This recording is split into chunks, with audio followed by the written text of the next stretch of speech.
Hello, everybody. Welcome in to another episode of Morning Ritual, your TTRPG talk show. I am one of your hosts, Anita, and I am extremely tired today. Honestly, I might just stay quiet and watch you power through this. This is hilarious. Hello, everybody. I'm Noir. I'm the more awake host for the moment. Also, I have coffee, and I made it myself. And I have an electric stir. And today was the first time I used it, and it was perfect. Coffee looks Well, good. it does. You should have made some coffee. I should have, but I didn't have time. And we have a special guest with us today. This is the high energy content that people come for. You're right, Granny. Hello, I'm Milan, also known as MallardMan on the internet. You might have seen me here last night. We were just in this. I forgot to close out of the Google Meet from last night's Star Trek game, so Milan just joined in again, and I didn't even have to hit approve. It just happened. He just came into the meeting space. Sorry, they, because that's they them pronouns for Milan. That's right. Yeah, hello. Oh, is that a recent change? I'm sorry, I just noticed that. So it's funny you mentioned recent or not, because I had the thought, I think I'm probably just they them like a few months ago, and then I just forgot to tell like anyone. That is the ultimate non-binary mood. Yeah. Welcome to the Fae Gang, baby. Okay, so let's start to get into it. We've got questions, you've got answers, and the people need the answers. So first and foremost, spiked or Caltrop D4s or Gym D4s? Oh, as someone who has injured themselves on a D4, I feel like that is a rite of passage for people. I feel like once you get into TTRPGs and you buy your first set of 7, your first set of 7 should include a spiky D4, I think. I feel like that's just... After that point, once you've accidentally grabbed it too hard, then you can make the choice to switch over. But I feel like everyone has to experience it at least once. I'm sick of these dice companies trying to turn an entire generation of gamers soft by putting flat tops on my dice or making them gym shapes so nobody hurts themselves. This world shall know pain. Pain is a good thing. You walk through the fire. I don't know. About to start talking about the good old days of first edition, too? Back in my day, you had to suffer to play. And now these kids turn into their soft, weird-shaped D4s that don't even give you involuntary foot piercings. I'm just saying that there's a conspiracy going on. D4, you're right. The D4s are turning the kids gay! Would you like my controversial opinion? Yes. I would like all dice to be spiky like D4s. Let's redesign the entire polyhedral set to be as destructive to people's feet as possible. I'm choosing violence this morning. I was gonna say the die that actually injured me the most was my first metal D8. Because in that set, it's smaller. I got it off of Wish. It's smaller, and it's more pointy than the D4 kind of is. Yeah, you got dice off of Wish. A pufferfish with numbers and random sessions. You're right, Anorient. You also, got hi. Dice. Good morning. You got a dice set off of Wish. You deserve the pain. No, I'm kidding. I'm kidding. AJ came what's up, man? AJ came into D4s are making folks gay. The D4s are making the kids gay. There we go, full Alex Jones. Immediate 20 minutes in and there's a clip. Alright. You fend for yourself. I'm making myself a cup of coffee. Oh, you see one comment suggesting you do that, then you fucking abandon me? So Yes. we've got questions for you. You motherfucker! Fuck you!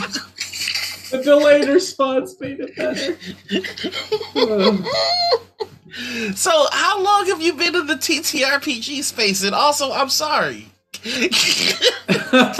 Well, apology accepted. But to answer your question, I feel like that depends on what you define in the space. When did I start playing TTRPGs?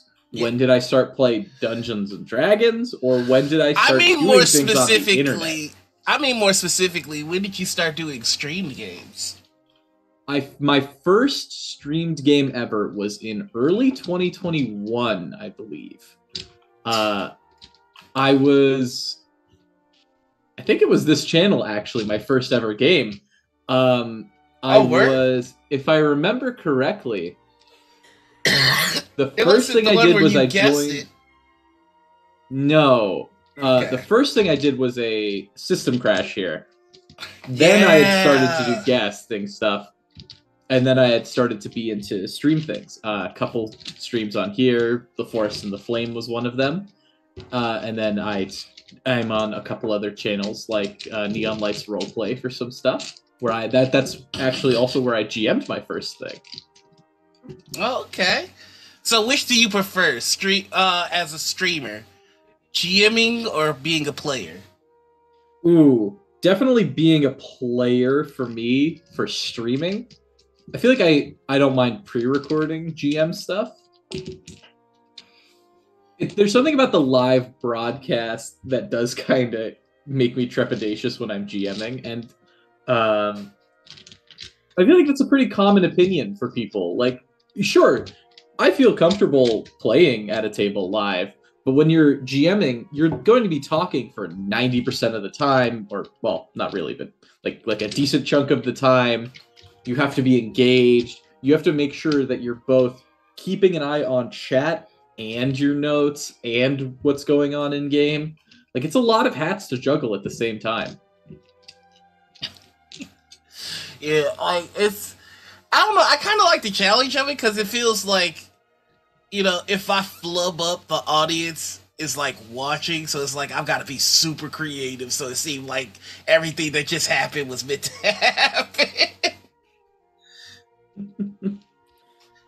Definitely. I feel like that's an underrepresented aspect of like being able to improv is your mental state going into it. True.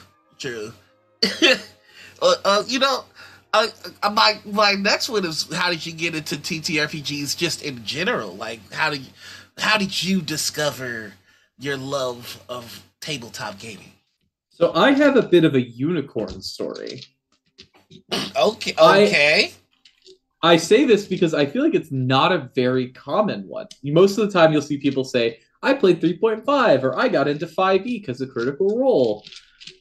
My first experience with TTRPGs was writing my own like one-shot systems in high school. And I would just like write them. I say write them. I would just make up all the rules in my head and write it on one page of a notebook paper.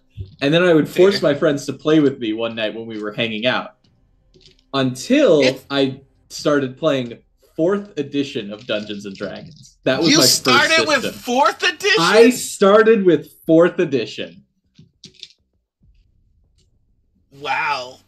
I've never even played 4th edition. Like, alright, what are your thoughts on it? Like, honest. Honestly, it is by far not. There are a lot of problems with 4th edition Dungeons and Dragons, but I feel like a lot of people throw out too much. That system gave us the bloodied condition. It did. That system, 4th edition inspired some like abilities that are now kind of staple and commonplace. That edition pioneered races that are now part of the D&D's multiverse. Why? I'm being attacked. I feel like there's a lot of good things to say about 4th edition. And sure, it's definitely not everyone's cup of tea. But I still think there are stuff to enjoy about it. What are some of the things that you didn't enjoy about fourth edition? Because I've heard from a bunch of people that are just like, all of fourth edition is garbage, and like that's not really nuanced or informative. I'd like to hear from somebody that actually enjoyed it. Like, what were some of the sticking points with fourth edition? I think the biggest problem is there were too many floating modifiers and it just slowed combat down. Like people complain about D&D combat all the time, but 4th edition's combat was slower than 5e's by I think a significant margin. See, it's funny. Oh, go ahead. No, it's fine. Go for it. No, go ahead. I was just gonna say that it was like you took how difficult it was to make a character sheet in 3.5, and then you added some 5e stuff. It very much felt like you could tell that it was a transition point between the two. Like, and yeah, like once per day abilities, or they called them dailies then, in 4E. It was made in response to a world that was like big into MMOs, and you could tell that in a lot of the rules, because you had like your once per day abilities, you had your like once per every couple round abilities, like, and they would refresh on like short rests and long rests and everything. Yeah. Hmm. Yeah, Okay. encounters, at wills, and dailies, Encounters, at wills, and dailies. which is by far, I think, one of the more interesting aspects of its design is that everyone gets the same number of at wills, encounters, and dailies. It's not wizards get spell slots and then fighters can hit more. It's really like the classes were And the classes were built to work together. Yes. It was a very structured form of design that I feel like did kind of limit the amount of options you had, but not necessarily in a bad way. Party cohesion was really important in that Party system. cohesion was very important. They actually wanted to make sure that you had, and they actually called them this, a melee, a DPS, and like a, what was it? Melee, DPS. There was a command kind of person, like the warlord was a class, which was actually kind of cool. Like you could bark orders at people and give them like extra bonuses to what they did, or help people get into position.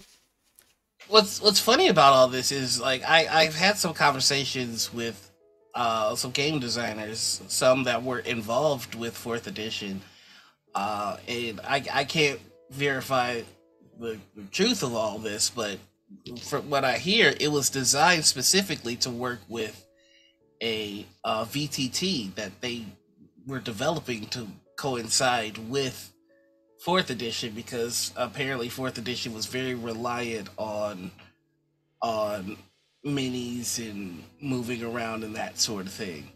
At last second, Watsy kind of pulled the plug on the VTT, so a system that was built to work around combat with minis and that kind of stuff kind of came out without without that piece of it. I can't, again, I have never played fourth edition, so I'm kind of curious. Does that seem viable in your head? Does fourth edition seem like the kind of system that required minis or that required maps and that sort of deal? I played 4th edition Theater of the Mind,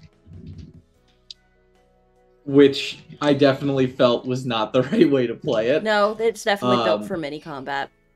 That's what I thought. Because there's a lot of stuff about measurement and like how area of effect works, or how casting around corners works with three-quarter cover. And it's not necessarily built for Theater of the Mind. Theater of the Mind, yeah. And you also see that in the bones of what would later become Essentials, which is 4th edition kind of light. And I played a lot of Essentials, and it was built to be more of a simplified rules set for 4E. And it actually came with a bunch of little mini tokens that you could punch out of cardboard, and you could like move them around maps. I still have them in a box. I still have them in a box somewhere that needs to get sent to me, but and all of my 4 ebooks. But it's I mean, I liked it. It was pretty fun. That's how I learned how to GM, was through 4th edition and through Essentials. I think I have that box of punch outs as well, Yeah, actually. the creature ones with like the little book that actually had like all of their stat blocks for every creature that was in the box. Yeah, I think I have a different set. But yeah, it's a bunch of like little cardboard circles you punch out, and then you could use them as minis, and their Mhm. size to be the right size. Huh. And if you flipped them over, they actually had like a little red things. So it would show you visually that when a creature was bloodied, it was kind of like a fun little aspect in combat. Mm-hmm. I would love to play 4th edition on like Roll20 or something with somebody that's experienced in it. I think that might be fun. I never played 4th edition. I went straight from 3.5 to 5th edition. When I feel like fifth it's a very when common 5th edition thing. was called D&D Next or some weird shit like that. Yeah. I got in on that playtest as well as soon as it dropped. Let's see if I want to see if um I want to see if it's available on Roll20. I'm fairly certain it is. All right. All right, so you've been in the streaming game since 2021. I have to ask, what have been some of your major moments? What have been some of the stream moments that you've had where you're like, oh yeah, I want to stick with this? It was pretty early on. I guested on this one show. GM was great, and so was the cast. It was something called something like Kingsguard or something like that. Never heard of it. Yeah, no, I don't think you would have. But no, genuinely, guesting in that one shot you did beforehand, and then continuing on to be on the next episode of Dice just fell off my desk. Let's hope they were D4s. Of Kingsguard, it was a D20. Yeah. But that was a really fun time. It showed me how if you're playing with people you like at a table, it sometimes the stream just fades into the background. Yeah. What did I roll? Let's see. Hold on. Oh, I rolled a 19. Nice. That's better than I roll anywhere else. Doesn't count. It wasn't on purpose. Oh, that's the hater in me. Never mind that, folks. I'm gonna ask, have there been any moments where you're like, ooh, I don't know about the streaming thing? I thought for a while I was cursed because after Kingsguard I joined a few productions and each one of them fell through right before the finale.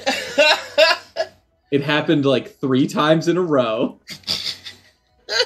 Yeah. And I was very concerned, like, am I cursed? And it turns out no, I just needed to give it another try. And luckily it worked out. I was playing a Monster of the Week show. Yeah, AJ remembers. That Monster of the Week show, it was fun, but then we just didn't do the finale. Like we had all these stakes built up, and then the tension release just wasn't there, and that channel stopped after that point. See, that's a mark of valor. That means you've been in the space when you've been with a channel that vanishes, and when you've been in a show that does not get its finale. Nikki and AJ were both in that game. Yeah, they were. Yeah, that's the most frustrating thing when you're like at the finale and it's just like there's just one more and it just doesn't happen. Yeah, that unfortunately happened with Forest and Flame. Avalon had just had a baby too, so like life got very, very busy for them, so and we just never picked it up again, which made me sad. I mean, see that I can like when there's a reason, it's fine. But Yeah. like I've been there's a show that comes to mind on a channel where the show was going well. We were telling an awesome story, and we got to the finale, and it kept being pushed back Oof. until like we just stopped talking about it. Oh, hey, Noir. And, Sorry, you're muted on the yes. Google Meet, so your captions are not showing up. Oh, okay. Boom. There we go. Thank you. Yeah. I was on the show, and it just it died the quietest death to this day. Like I bought a cosplay for it and everything, and it was just Yeah. like, okay. Well, I guess this. That's a character's great gonna- idea, Grey They. New series idea: one shots that are finales of shows that canceled before it. Yo, I would have so many episodes. So many of them. Heartbreaking. And here's how it would have ended if drama didn't exist. Well, it's not always drama, because I've had home games. I play a lot of home games. One of them also stopped right before the finale, and I was the GM for that. So Although, it's to your be fault. fair, Okay. the extenuating circumstance was pretty fair, because it stopped in February of 2020. Oh yeah, that's true. Yeah. Nothing major happened in 2020. No, of course not. But we did actually do the finale last December. Aww. I know. I met up with all those people again, and we did it, and it was really fun.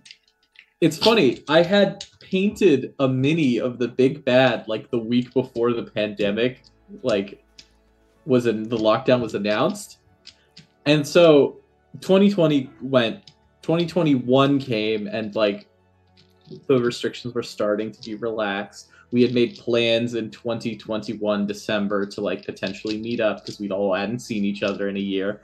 And then 3 of them caught COVID right the week before. So then that got canceled, of course. And then a whole year went by, and we managed to meet up in that December, a year later, and we finished the game. And they all won. None of them died, which I was very surprised about. I'm disappointed in that. Be blood. I was expecting blood because I had forgotten when I started that game. All but one of those 2 of those players were brand new to Dungeons and Dragons. I had ushered in 6 people into the hobby with that game. Yes, it was an 8-person table. God damn. Yeah, that was also like my second long form campaign. No, my first campaign long form that I was GMing ever. Yeah. I'm sorry. I just read TD's idea machine of do a raffle once a month and pick a series to close, give them to give folks time to do research and catch up on the show. And I'm like, that does sound like a really good idea. But then I was like imagining trying to put that into practice and just the horse shit that would ensue. Just recast people like it's season 5 of The Fresh Prince. Yeah, but the problem is I was a player in one of those games and not a GM, so it's I'll not GM my for you. I'll do it. You can't just snatch somebody's story. I'ma do it. I'll snatch your story. Here's what I'm not a white guy. I am. Not a guy, but white. New tagline: snatch that story. Snatch that story. I'm gonna take your ideas and I'm gonna do them better. Starting to sound a little Carlos Mencia-ish over there. Trauma draws people. You're not wrong. You're not wrong. Okay. So, I think the next question to ask is, there are a lot of different systems out there. Right now, what is your personal favorite? Because I know that I've slowly been moving away from D&D, and I'm curious to see if anybody else is on that way these days. Yeah,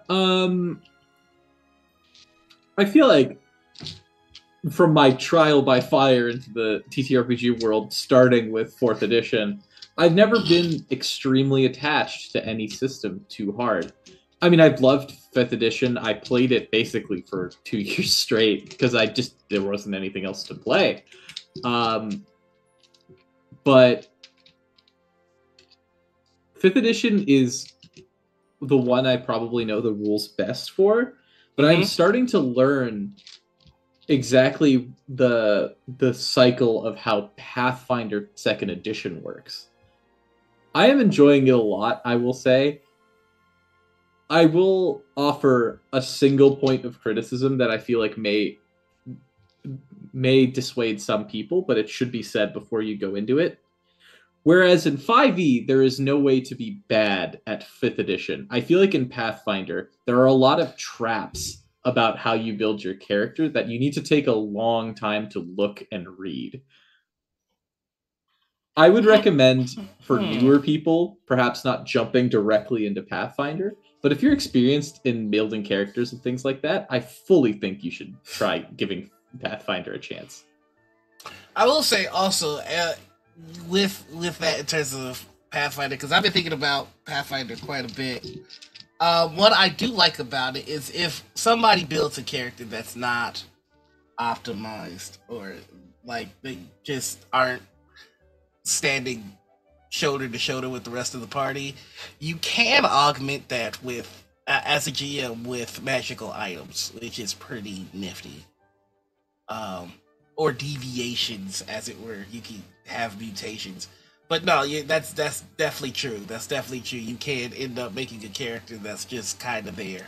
I mean, I've definitely had times in 5th edition where characters I built didn't really work out in the way I thought they would.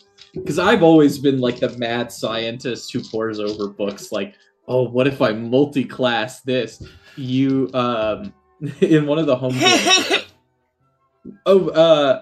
I'm in a home game with It's Ridla, who runs that game, and I... Sweet D! We love D! Yes, we do love D. And I had tried a combo that I didn't know would work. I played an Artificer Wizard multiclass, which sounds like pretty straightforward. Right. But then I built them as a tank with 2 low hit die classes. And it is the most effective MMO definition of a tank I have ever seen. I hate you. I don't know why, but the thought of that is just very upsetting to me. Did you pick the armor specialized? Yeah, I think, yeah. Armor and Abjuration Wizard. So I'm just getting temp HP and Arcane Ward, and it's just building up. You are a piece of garbage. Get this man off our show. No, I'm kidding. Wizards are meant to beat nerds that you can pick on. There, he's off the show. They're off the show. Oh no! What did you do? Okay. They're silencing me. They're back. Sleepy Anita is a chaos monster. Chaos. I don't think anybody needs to, like, if anybody needs a good illustration of that, I came in really tired yesterday in, like, my overall, like, my gremlin overalls and, like, full gremlin mode. I, like, did the crouch and everything, and I looked at Noir and I said, Noir, in this upcoming game that we're playing, would you like to romance me? And I was at my most gremlin. I think, yeah, to give a complete visual, they were squatted down with their hands like this. The gremlin pose. Talking like this. Do you want to romance me? And I'm like, I guess. Every time Anita and me end up in a game, I'm actually playing something decently romanceable this time. They're just very sad. I want you to romance me, and I'm like, okay, what are you playing? I'm playing a raccoon with chainsaw hands and a trash can as armor. I'm like, okay. Romance me. Listen, you don't deserve me at my muscle mommy best. If you can't accept me at my raccoon chainsaw hand worst. So I'm so sorry. Why are you apologizing? This is everything I wanted it to be. I've seen episodes of this show. I know how this goes. I'm also imagining a chainsaw hand raccoon in a trash can armor. Just And then in the soft moment, your face is just gently cupped by a chainsaw. And it's still going, but it's on the flat side, so it's not cutting my face. Like, no, that's a nightmare. So I want to try something different. I want to give everybody on the panel today a chance to rant about something. Is there something that you want a good 4 to 5 minutes to just go off on? Because I would love to hear it. I don't know if I should. That's the best answer. And yes, you should. I have a lot of things to say about Rangers and Druids in the recent Unearthed Arcana. Go off, King. Let's start with Druids, because I feel like that one's pretty obvious. You cannot summarize every single creature with a single universal stat block. Why? Who thought that Druids need less variation in how they wild shape? I don't know who thought that was a good idea, but if you are supposedly channeling the animal kingdom, why would you make every single animal do the same thing? You just released the Dungeons & Dragons movie, which showed the druid turning into so many things. And then you make every druid turn into the same thing. How does that coexist? How does that thought coexist in your mind? Keep dropping dice. Another 8. Oh, nice. Now, what I want to hear is the Ranger, because I'm ready to join you on that one. I was alright when they took away almost every fighting style. I said that's not that big of a big of a problem. I mean, you could just take, if you really want to do archery, you can take archery. If anything else, you can just take defense, because we're not going to talk about 2-weapon fighting. And then they release the weapon masteries in the most recent one, which are so cool. And then you don't give them to Rangers. The whole point of one of the previous playtests was to change how 2-weapon fighting worked to make it viable so that it wouldn't take your bonus action. Making Rangers with 2 weapons feel more appropriate or better. And then in the most recent one, you revert that change and lock it behind a feat for Rangers, whereas fighters and barbarians can dual wield all they want. I'm just astounded at some of the decisions that are going and trampling on the foot of their old stuff. And I understand there is probably, hopefully, I am praying there is a grand design and Rangers are going to get changed. But I do not have the faith to stand this storm. I don't know if I can realistically accept the Ranger as it is. I don't think that's a Ranger. I think you need to call that a different class. Because if you cannot realistically play Aragorn as a Ranger in your TTRPG game, that's not a Ranger class. That's something else.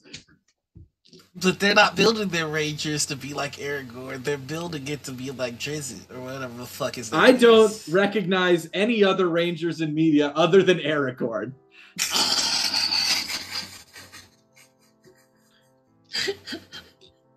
Aragorn may as well just make the class name Drow Renegade at this point.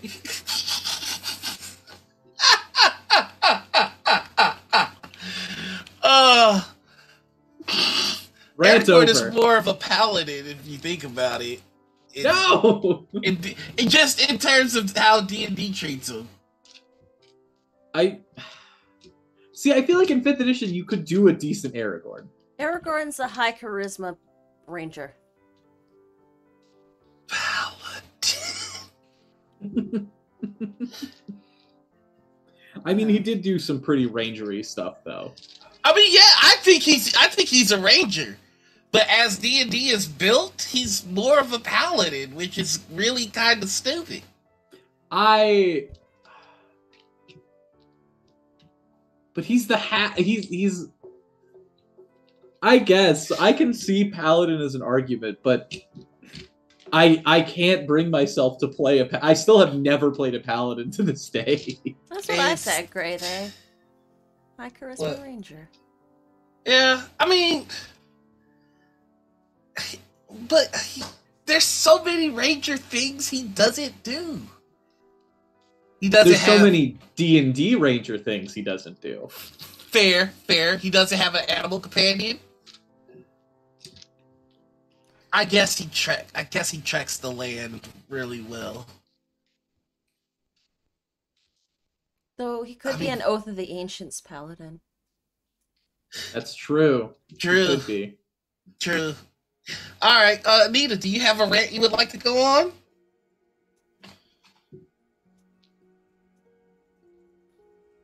I would like to hear your rant first. I got two. One partially serious and one that's kind of just funny, but I'm still passionate about it. Which one do we go with?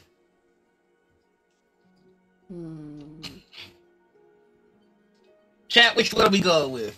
Serious or kind of funny? Why not both?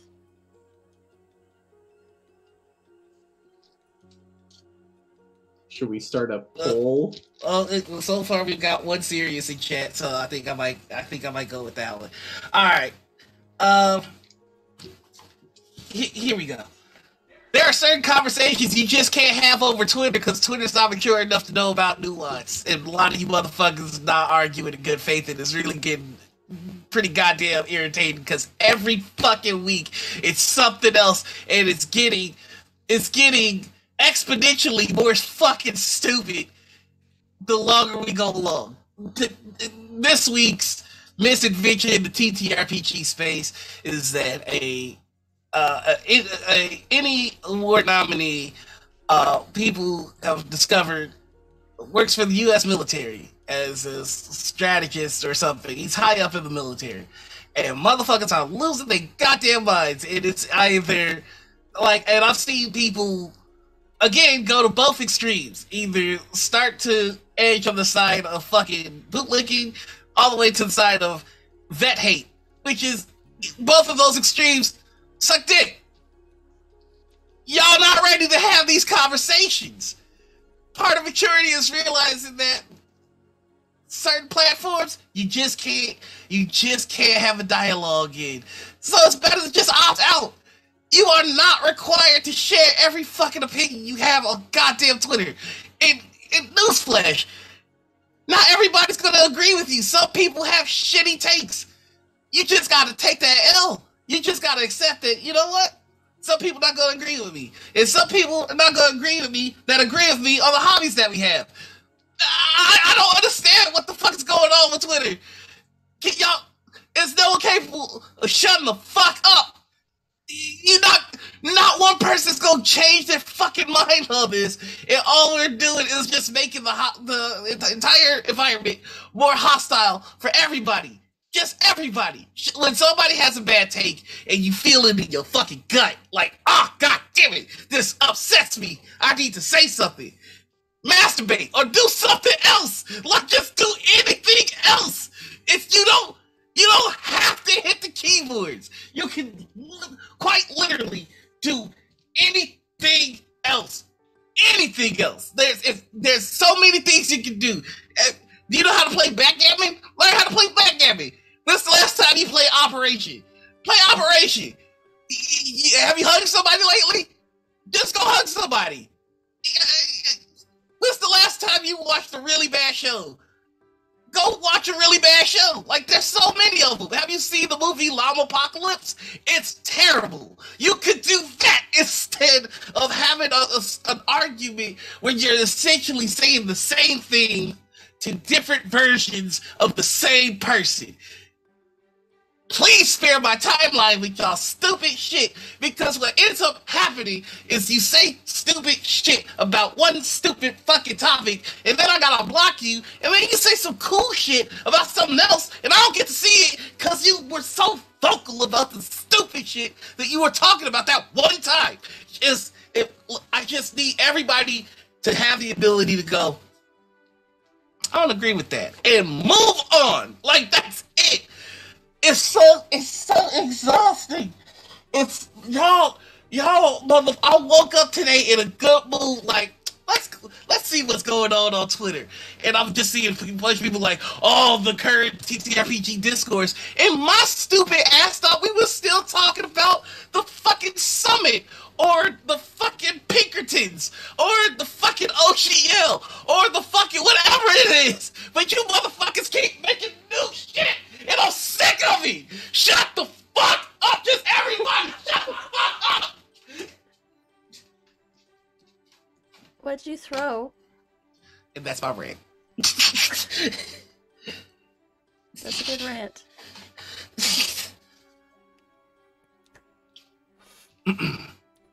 Now, for my funny one. Here we go. Alright.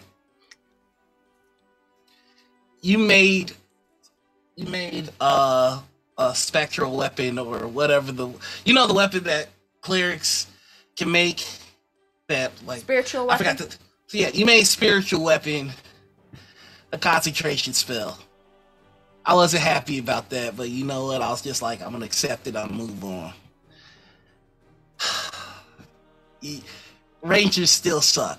You did that. I was like, fine, whatever. It's all good. But then you made it so that a paladin can only smite once a turn, I believe.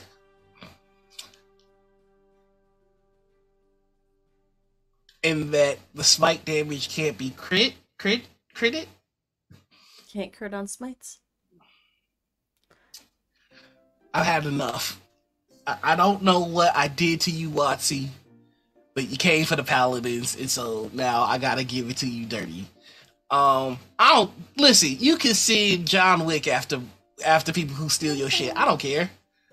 You said the Pinkertons. You said John Wick. Whatever. I don't care. You know.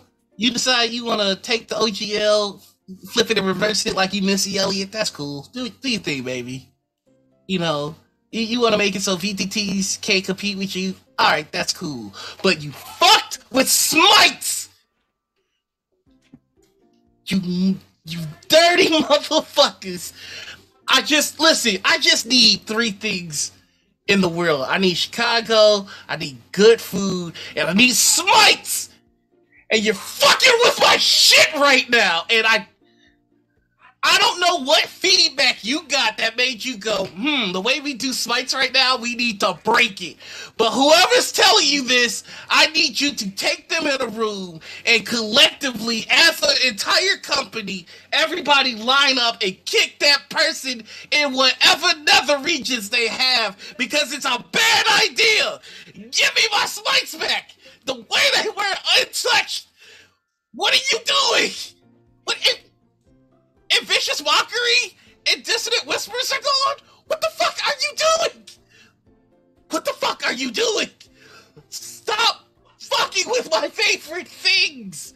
Stop it. And by the way, Chris Pine was not a bard in the D&D movie, and I don't care what anybody says. That is a mastermind rogue.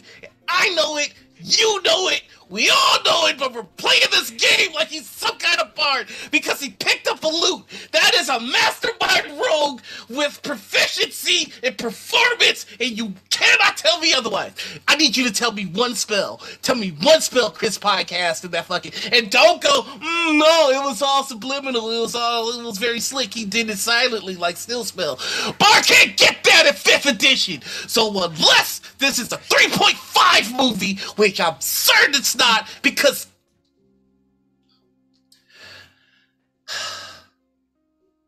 I just need y'all to do better. Because there's a fire. There's a fire in here, and I'm about to burn this entire motherfucking down if I don't get my swipes back. I swear to God.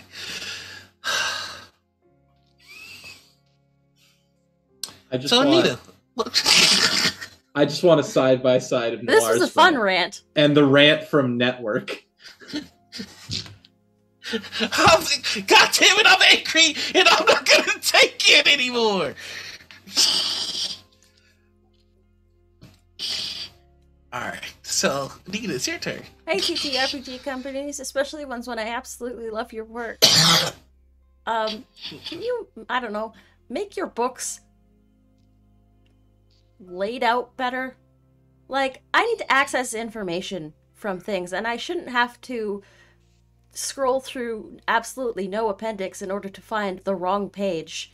And it's a big book. It's a real big book. You need to have them structured a bit better. At least just structure them in a way where it's easy to access the information that I need at a glance. Or, I don't know, put out like an appendix that has like all the condensed rules so that it's easy to remember for players. It's hard. It's real hard when I want to figure out what this does, but I need to scroll through 30 different books to do it because you got 30 different books about your things.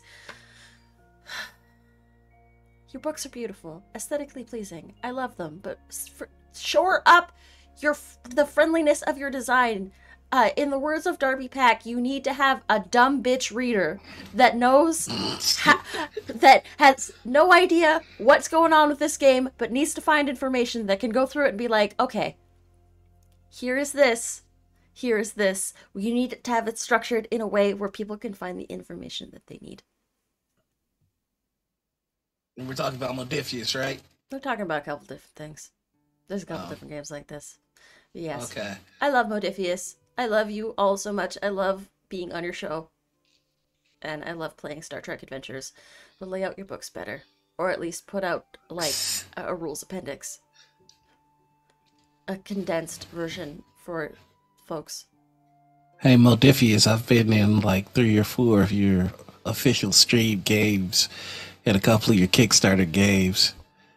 And you haven't friended me on Twitter. That's hurt my feelings. I just want you to know that. I'll talk to the community manager.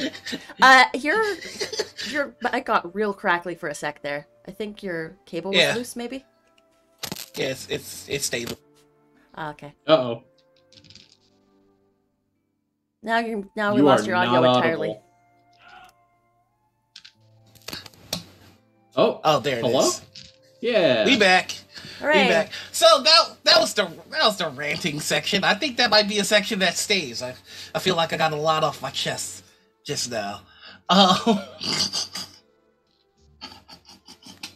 sorry, that's so stupid. But you know, I feel like we talked long enough to get to a question that I'm certain is gonna upset me. But here we're gonna go anyway. There's a war in the TTRPG community between those of us that see dice as what they are, tools to help us roll and tell stories, right? And then there are others that consider them the forbidden candies, and they put them in their mouth and they crunch on them, and it's a choking hazard, it's a dental hazard, but nevertheless, they persist. Marshaldi, do you have that available for copy and paste? Yeah, you can just take it and copy and paste. Oh, awesome. Yeah, like you actually took the time to make like a text document so that you could have it every time. I appreciate that dedication. So, you a real one. So, Milan, I have to know, what side of this war are you on? You know, it's so interesting that you ask me that question, because I don't like this answer already.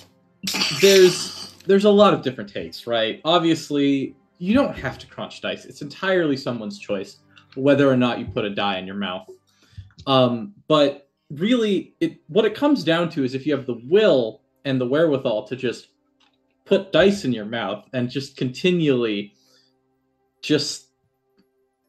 it's a form of play. It's like when you're children, you want to just continue to like it's like a very primal urge to take these math rocks and just. You are not talking to me with the goddamn dice in your mouth right now. That is not happening. Not on this I'm not show. talking to you with one die in my mouth.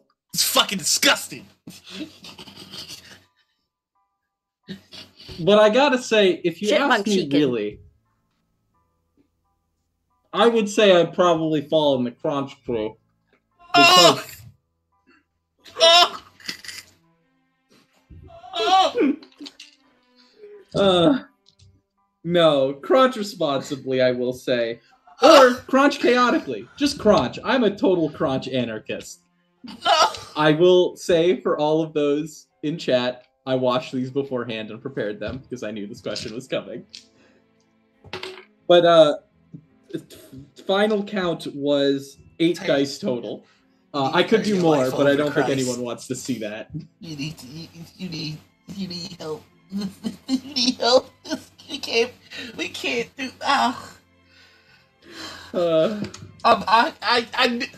Listen. I need to. For full transparency, we're very good friends with Mallard. I watched this man out of spite eat a magic card. It's true. Oh, I forgot to bring a magic card to eat. No. I can eat a token. No. What? I got this construct here. I really need to rethink my friends group.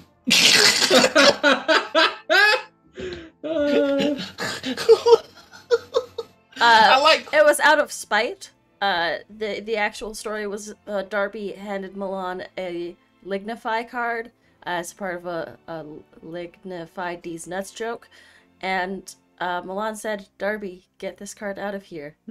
Get this card out of here, or I will eat it." And Darby said no, and then Milan ate the card.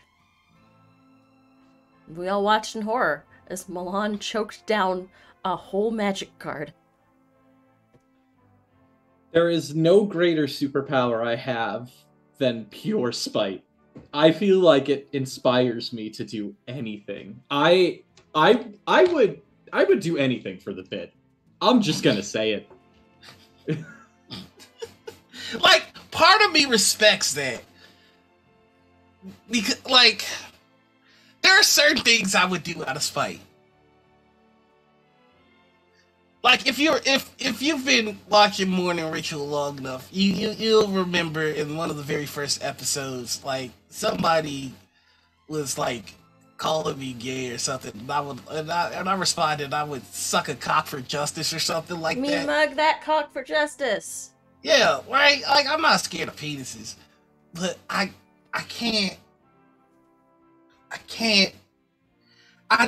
don't think I could be compelled to eat a magic card. I can't do it. They taste better than you think. No, they don't.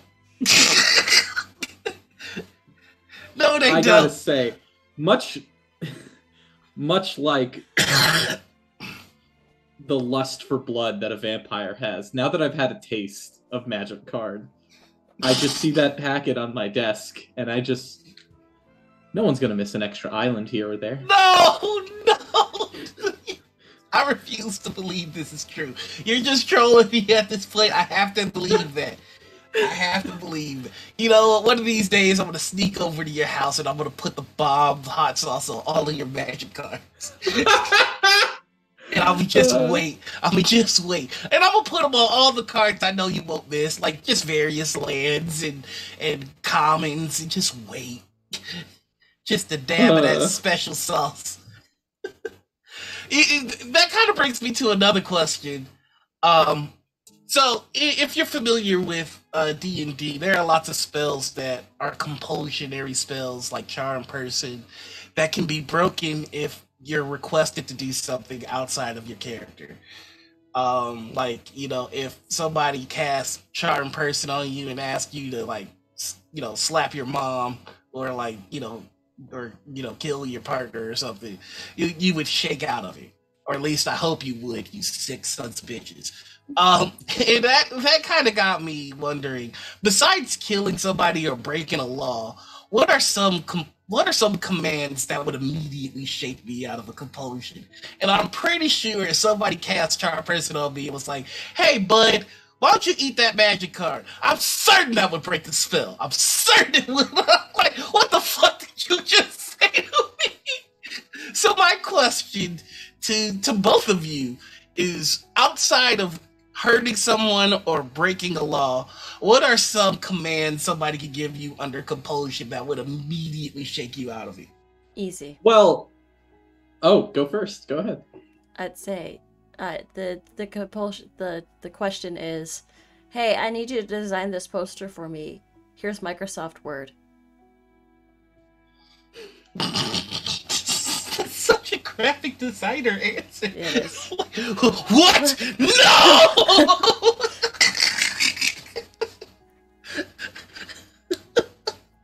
That's my answer.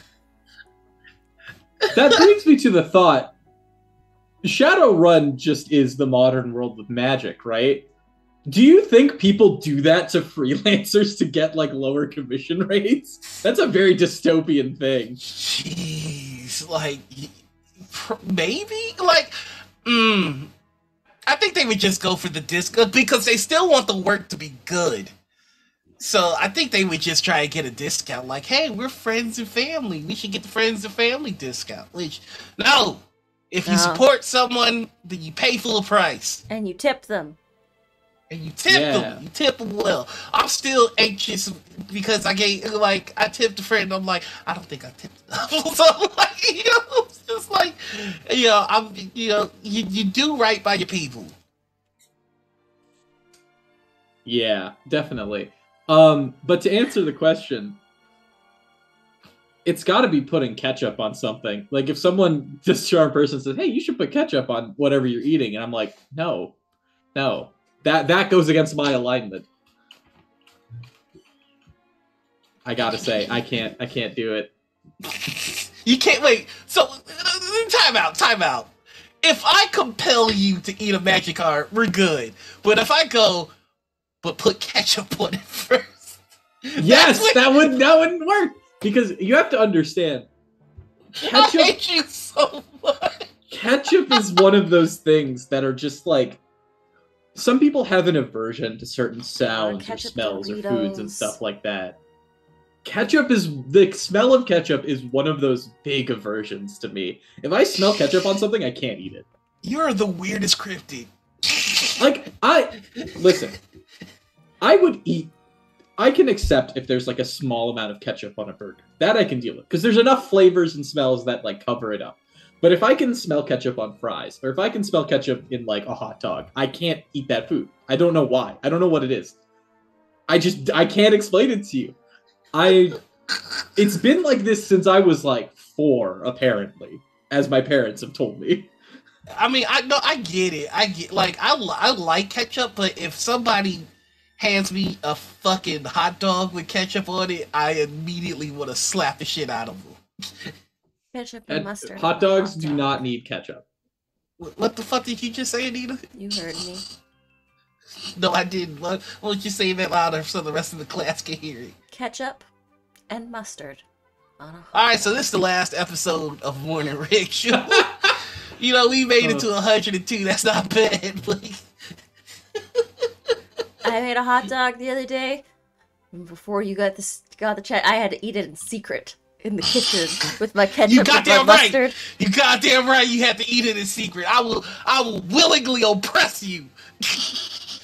I had to gobbling down the hot dog in secret. I stood in the kitchen while the other hot dogs cooked, and I ate it like a little gremlin with my little gremlin hands.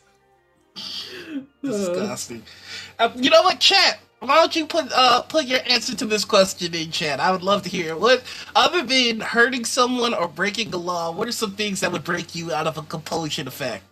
I'm very kimchi. Oh, I don't know what kimchi is. I don't know why my brain is Fermented trying to come up cabbage with spicy. the pun for this. Ugh. I don't think I'd like that. All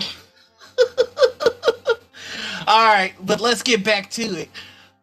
You answered that you're crime responsibly. The question was, Nikki, other than, because in D&D there are compulsion spells like Charm Person and the like, and usually to break out of them, you're asked to do something, you have to do something either out of character, kill someone, or hurt someone that you care about. Other than those, what is something that could break you specifically out of a compulsion spell? What's so out of character that would break the spell instantly? Like, yeah, for Milan, it's putting ketchup on anything.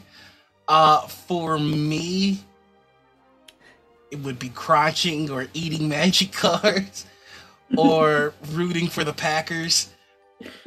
Now hold on, Noir. I have seen you put a D20 in your mouth. It was a fuzzy plushie.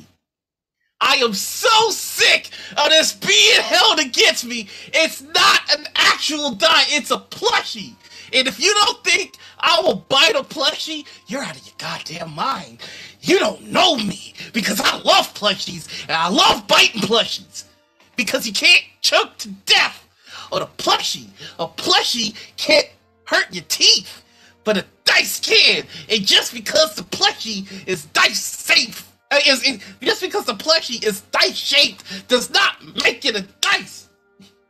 Where's my D20 plushie? I'll bite it right now. I don't give a shit, because that's not crunching or crotching. You're just drawing an arbitrary line between whether the die is hard or soft, I see. It's So here's not my question. Dice. Here's my question. Yes. What about a silicon die?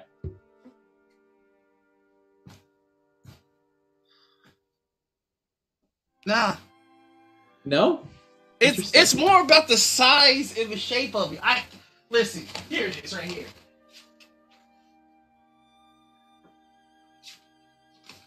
I can't possibly choke to death on this. Look. I can't choke to death on this. Clip it, chat! Clip it! It's not crotching. Y'all are trying to listen. For the next 5 seconds, right? I'm gonna try as hard as I can to choke to death on this. If I don't make it on the other side, I guess y'all were right. Here we go. Ready? Maybe this will be the last episode of Morning Ritual.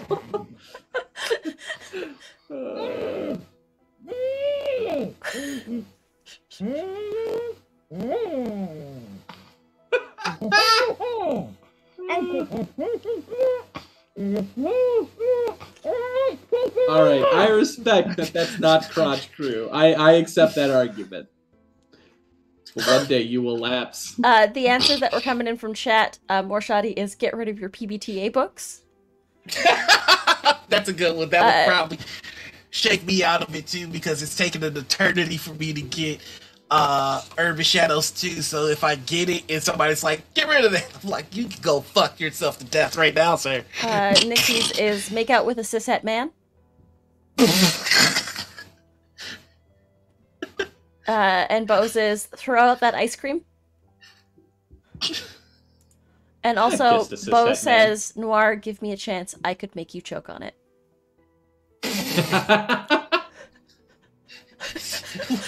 Who said that last one? That was Bo. I volunteer for tribute. Bo with the risen chat. And for Nikki's, I've never been more glad not to be a cishet guy. It's over. We're risen, baby! Bo with the W Riz. Soundboard that's so funny. What the fuck is this show? I'm glad I could bring the most unhinged energy. This is just pure chaos, and I absolutely love it. And the coffee's starting to hit, and boy, we're going turbo right now. I can't believe I just deep-throated a D20 in front of everybody. That clip's going to be taken out of context every time you bring up this question. It's not crotchy! Y'all trying so hard. Can we quantify it? It's not crunching. Is it squanching? It's not anything. It's a pillow. And trust me. Bite the pillow?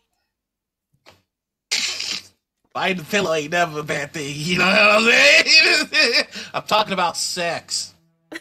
Wait, really?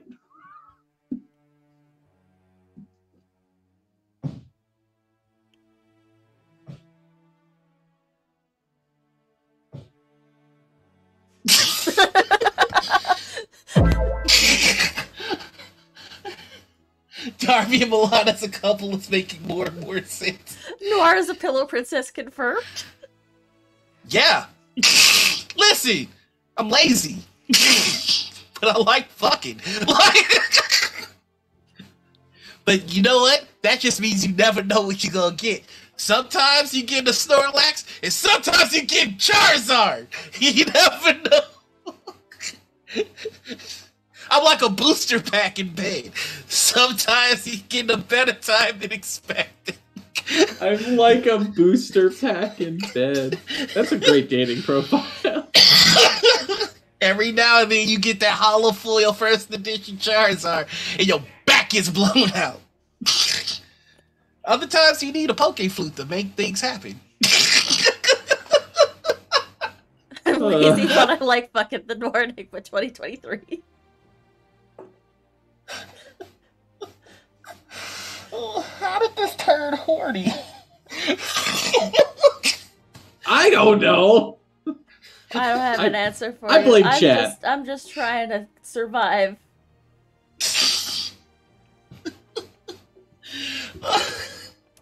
Have you met you people? We don't get horny on this show often. Maybe this is a sign to do it more. Why? Now, I know that I am not Ace, and I'm pretty sure you're not Ace, Anita. I'm Milan, demisexual. if you know, it's on the under the Ace umbrella. Oh, I didn't know that. That's Yeah. awesome. I still have a lot to learn about asexuality just as a whole, so please forgive my ignorance of the subject. But I need deep emotional connection before I can commit to the bit. Baby, don't you ever describe fucking as committed to the bit again.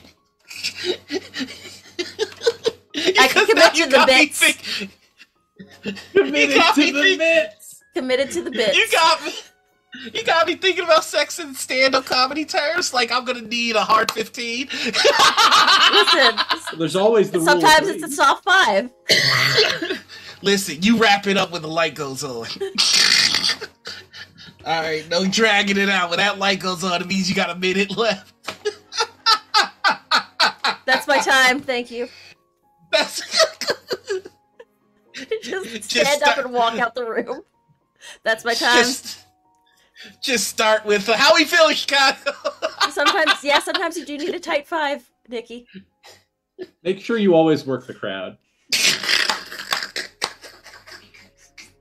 This is my favorite right now. I'm so sorry. The rule of 3 always applies. I mean, when it's Charizard time, yeah, rule of 3. But if you get that Snorlax, you might get 1.5. They don't respond to hecklers. No, hecklers get roasted.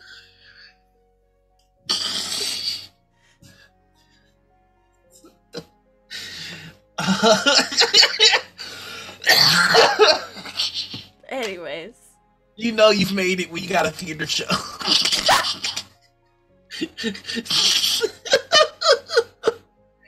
Okay, alright. So we've got other questions. What was the question? I don't remember anymore. I'm a terrible host. Alright.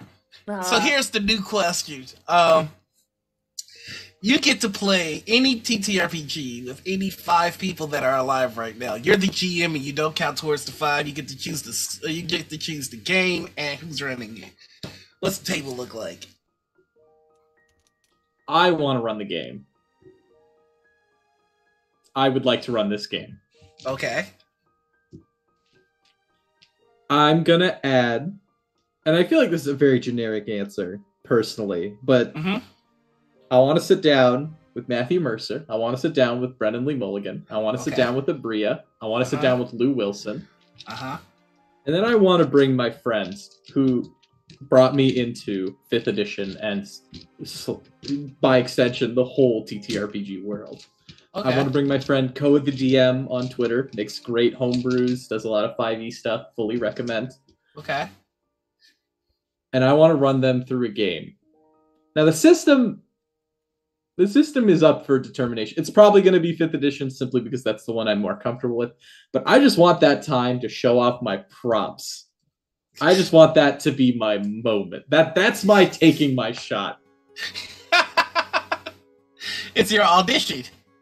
Well, not even necessarily. I don't even care if that never leads to any gig or anything like that. I just want it to be... I just want the validation of having run that game, and I want the validation inside of knowing I ran it well. Hell yeah. Okay. All right. I like that table. Anita, you got a table? Bring back Kingsguard. That's my table. Heard and noted. All right, here's my table. Ready? I'm gonna give you trouble for this. I want Barack Obama, Bill Clinton, George W. Bush, Donald Trump, and Joe Biden at the table. You want the TikTok AI voice from? No, I want the actual presidents, and I'm just going to put them through a Zyhander meat grinder. Just Tomb of Horrors. Just to punish them all for everything that I've lived through. It's not going to be a fun game. I'm not going to try. I'm just going to make them suffer. All of them. Because I'm a petty bitch. And I need my vengeance somewhere. And also, I think that would be a hilarious table because none of these motherfuckers know how to work together. So it's just like... You can't punish people who don't feel empathy. Damn, Nikki coming out with the bars. You right. My other table would just be a table of porn stars. No, like it's not for the gag. I truly believe porn stars would make fantastic players because there's they know self-promotion, they know how to perform, and they know how to fucking work with other people. Listen, if your and they coworkers commit to the bits. God damn it. Commit to the bits. I've got another rant inside, and I'm trying not to let it out. But I have one, and it's right on the edge there. Let it breathe. I think the prestige that we give athletes should be given to teachers and porn stars. I think that their work is so much more complicated and involved than what athletes do. Like, now, don't get me wrong, I am a fucking meathead and I love my sports. I just think that the same prestige that they get, teachers and porn stars should get as well. Because quite literally, if you're a teacher, you are dealing with children. You know what everybody collectively hates doing? Dealing with children. If you don't agree with me, I want you to tell me one time you got on a flight next to a little kid and went, "This is gonna be awesome." If that was your thought, first off, you're creepy. Second off, like, we are asking so much of teachers and we're not giving them anything. Do you know what I would give for an Adidas commercial for a teacher? Like, I had to dodge getting puked on by little Billy, and then I had to quickly stop a fight while also getting ready to grade classes. Is it in you? Like, I would buy the fuck out of them shoes. Like, I have a friend that's a teacher, and they tell me how much they move, and I'm like, fuck, you really should have a shoe commercial or your own shoe. And as for porn stars, like, here's what I hate. Everybody has, like, their favorite porn stars, but it's like nobody talks about it. Like, I've been in barbershops where motherfuckers are arguing about who's the GOAT, right? if we're already having the same conversations that we have about athletes, about porn stars, why are we not giving them the same accolades and money? It just doesn't, like, this is so stupid. But I know people that have actively been sad when their favorite porn star retires from the game. And I'm just like, come on, we gotta give them accolades, yo. Like, it's just, man, I truly believe this, and I know a lot of people will be like, that's fucking ridiculous. But it's not. It's not. We've all benefited from the performance of a good porn star and a teacher, so why don't we give them the same praise? I have never quite benefited from, look, listen, I'm a Chicago Bears fan. I've never benefited from a quarterback a single day of my life here, but I've benefited from a really good teacher, you know? Gianna Michaels got me through some hard times. So I'm just saying, we need to start giving people their roses. I feel like you didn't answer though. Which 5 porn stars? Oh, you want the specific 5? All right, here we go. That's the question, isn't it? Yeah, I just said 5 for. But if we're getting into it, all right, I gotta access my mind palace into the box that we don't think about when we're on stream. All right, well, definitely gotta have Gianna Michaels. That I thought that was the name of one of your teachers when you said got you through hard times.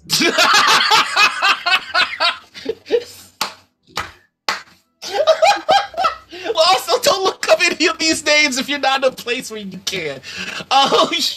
Gianna Michaels for sure. First off, she's hilarious. She is hilarious and mean. It is funny. Also, let's go with Johnny Sins, who also does like viral content that's not porny. And it's good stuff. It's good stuff. There's this brother that wears knee pads and he talks too much. I think his name's like Mr. Marcus or something. I want him at the table. There's a guy named Wesley Pipes. I'm picking him specifically because of his name. His name is Wesley Pipes. You goddamn right he's sitting at the fucking table. And then you gotta go with the GOAT, Pinky. You gotta have Pinky at the table. She got me through hard times. I only recognized one of those names.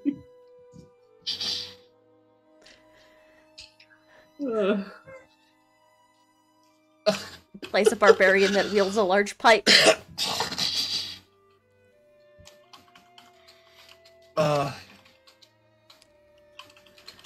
Sorry, I have to do work on the side here because it's Pokemon Go Day. Hey. Woo! Oh, which name did you recognize though? I'm curious now. Johnny Sins, because I'm familiar with, I've seen memes of him from cameo things he does, because you can pay him to say stuff, and then he always adds, and I'll see your mom later, I think, or something to that effect. Which I think is very funny.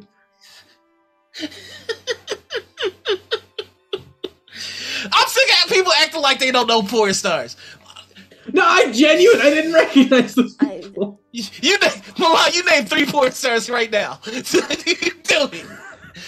it. Do it in front of everybody. Oh god. Oh god, we're getting progressively unhinged this episode. Jesus. I mean, obviously I know 3. Okay. Then name them. I don't want. Do it, you coward. Anita, you name 3 too. Everybody in chat, name your favorite porn stars. I'm sick of y'all acting all fucking chase. You little freakazoids like me. You fucking tell you. I actually could not name a porn star to save my life. How dare you not remember the people that got you through? Listen. This might be a little too close to the TTRPG discourse that's happening right now. But I'll tell you this much. I'll never say thank you to your service to a soldier. But I'll say it every goddamn time to a porn star. Because I'll mean it. I'll mean it. Every time. If I see a teacher, if I see a porn star, thank you for your service. Shit. Okay, hold on. I remember. I just remember sometimes my mom watches this show. Laura's mom, if you're watching this, hi. It's all Hello. a bit. We wrote this before we went live. This is all scripted. I don't actually mean this. I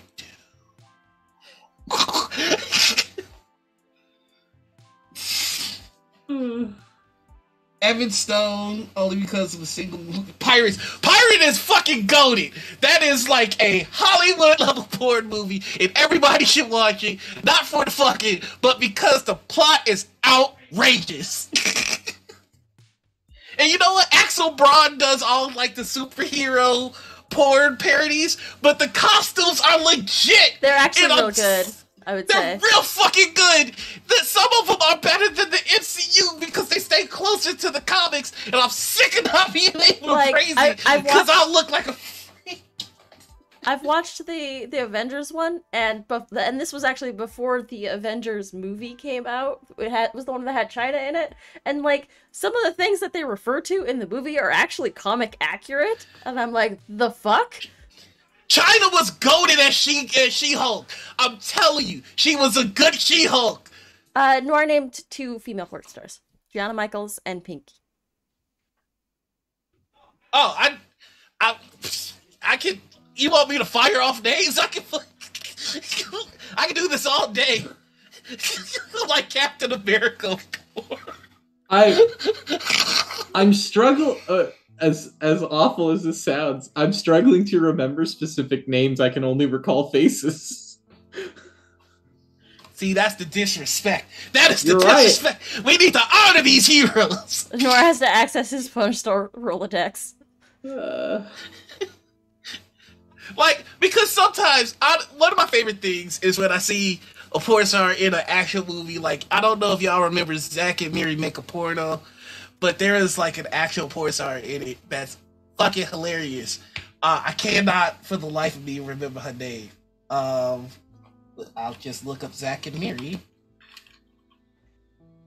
Cast. Katie Morgan. Lena Paul. Sorry, I just remembered one. Nothing but respect to Lena Paul. Another goat. But here's what's funny. Like, when I was growing up, I had the same preconception about porn stars that a lot of ignorant people do, which is like, oh, they're just, you know, fucking for money. They can't be like smart or whatever. And like I said, ignorant thought. And Katie Morgan had a show on HBO that was an educational show because, surprise, she's mad smart. And the show was hilarious and funny. And that kind of was like, okay, I'm curious to see what these folks do outside of this particular line of work. And like, a lot of them are putting out content that's really fucking good. But like there's this TikToker right now that has this gag where they are recreating old Nintendo horror games. Like, hello, sir. Would you like to come in this cabin with me? And then, like, a monster comes and eats you at the end. Like, she does porn. And she's putting out great content normally. You know, just like, why are we not fucking propping these folks up? That just seems ridiculous to me. Like, we're fucking giving soccer players billions of fucking dollars for kicking a ball. These motherfuckers are also kicking balls, and they should get paid for it. I do think U.S. men's soccer should be paid less. Right, it's just like, what the fuck is going on? Like, it's wild to me that like, this is something that is consumed by so many people, but supported by so few. It just, like, teachers and porn stars. That's like, those are, to me, the two professions that don't nearly get as much respect as they should. With teachers, at least they get the flapping lips of like, we love our teachers, we honor them, but we really need to work on phrasing in this bit. Wait, what happened? You said flapping lips. Phrasing. Get your mind out of the goddamn car. We're talking about heroes right now. Thank you for your cervix.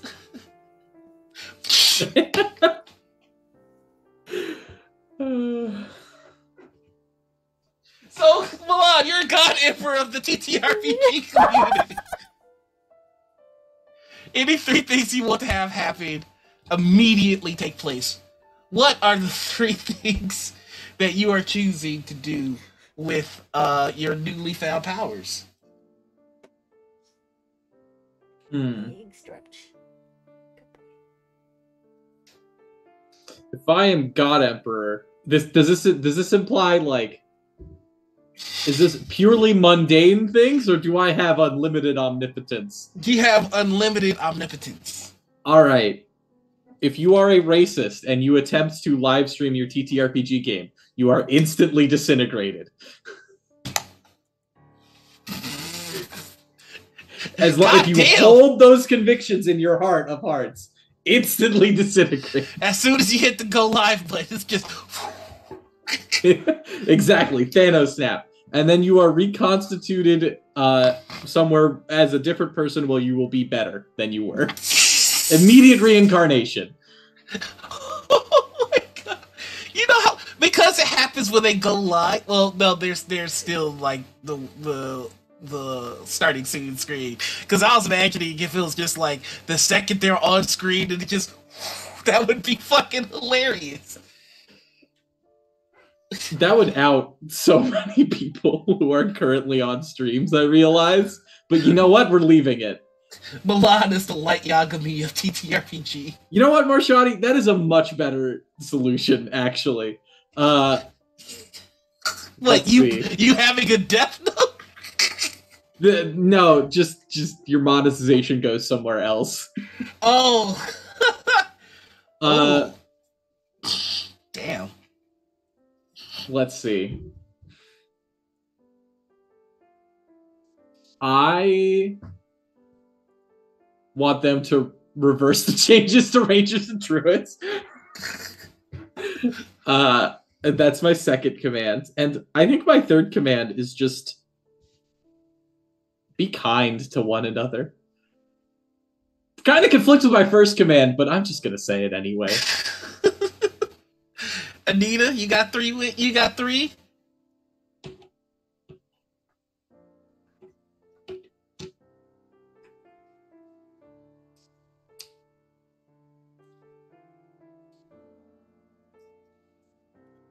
Instant funding for productions where you can pay your cast if they are diverse, both gender and people of color. Pay them what they're worth to do the things, to do the productions.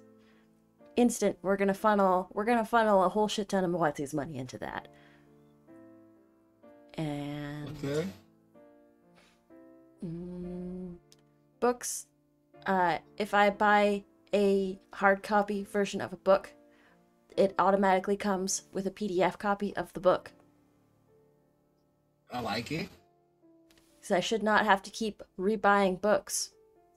Give us a digital edition with the hard copy edition.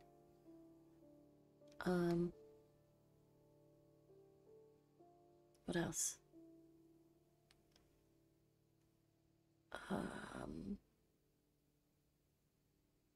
And if you're racist, you have to step on all of the D4s.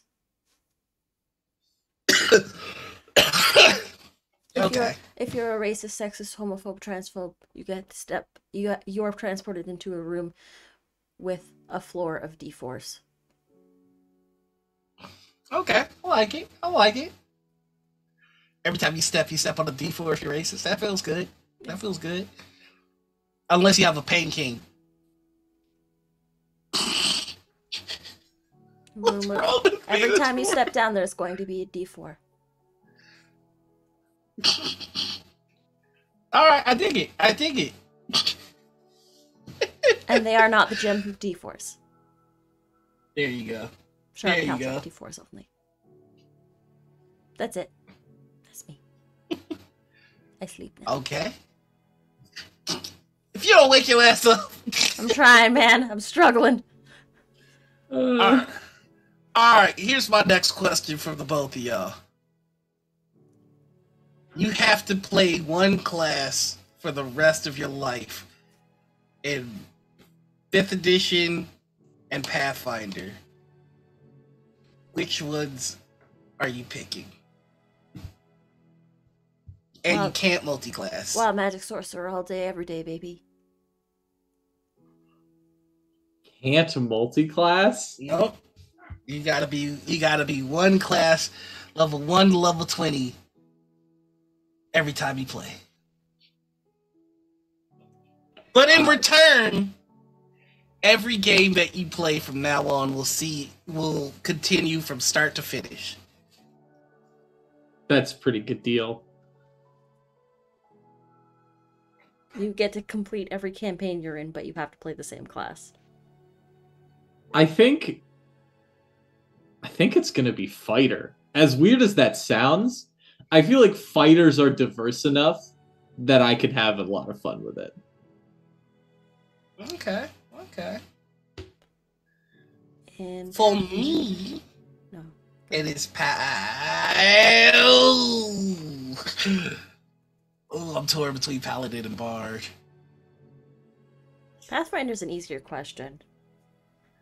Well, Pathfinder, it's most likely going to be Champion. For sure. But D&D, I think I gotta go with Bard. They're just more versatile than the Paladin. Which is unfortunate. But Bard won by this much. That means wait, so do you get to choose a different one for each? Or Yeah. if it's one for both? One for It's each. Oh. different one for each. Then Ranger for Pathfinder. Yeah, they are. They are wildly good. Okay. Mystic for Pathfinder, I'm thinking. Is that? I think that's Starfinder. Oh, that's Starfinder, you're right. I think they're making a Mystic analogy for Pathfinder anyway. Oracle. Oracle, okay. Omnis X in my home game is playing a cleric, but I swear he's... Omnis X is in your home game? Yay, Chris. Look who's all in this home game of yours. I have this problem where wherever, like, I have friends playing a game, I'm always like, I want to be it. I want to be where the people are. Oh, I wasn't invited. I guess that means everybody hates me. I just, it's fine. I gotta get over that. Yeah. I know exactly what NPC I'm having you guest as in a home game, though. Oh, I'm very curious, especially if I get the guest as like somebody that antagonizes the party a little bit. That's my favorite thing. When I'm allowed to antagonize the party, of course. It'll be interesting. Well, those are my questions for the first half. You got anything, Anita? If you had to swallow a die, which one would you swallow? None. I would shoot myself in the head first, gladly. It'll probably kill me, but I would love to take like a liquid core D20 and swallow it, because like just picturing how it'll look when it's spinning inside me would be funny. Almost certainly toxic. Definitely. What die would you swallow? As you're living your new life single. I feel like the D12 is small enough that I could probably swallow it without much issue. And it's also not pointy enough to do any damage on the way through, so I'd say a D12.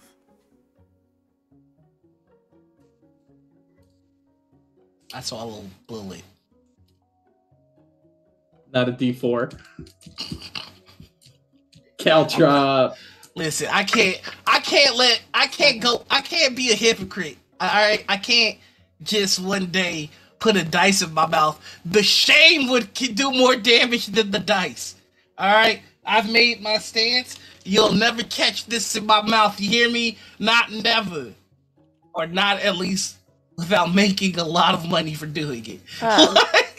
Hey, Noir, you said you'd swallow a bullet?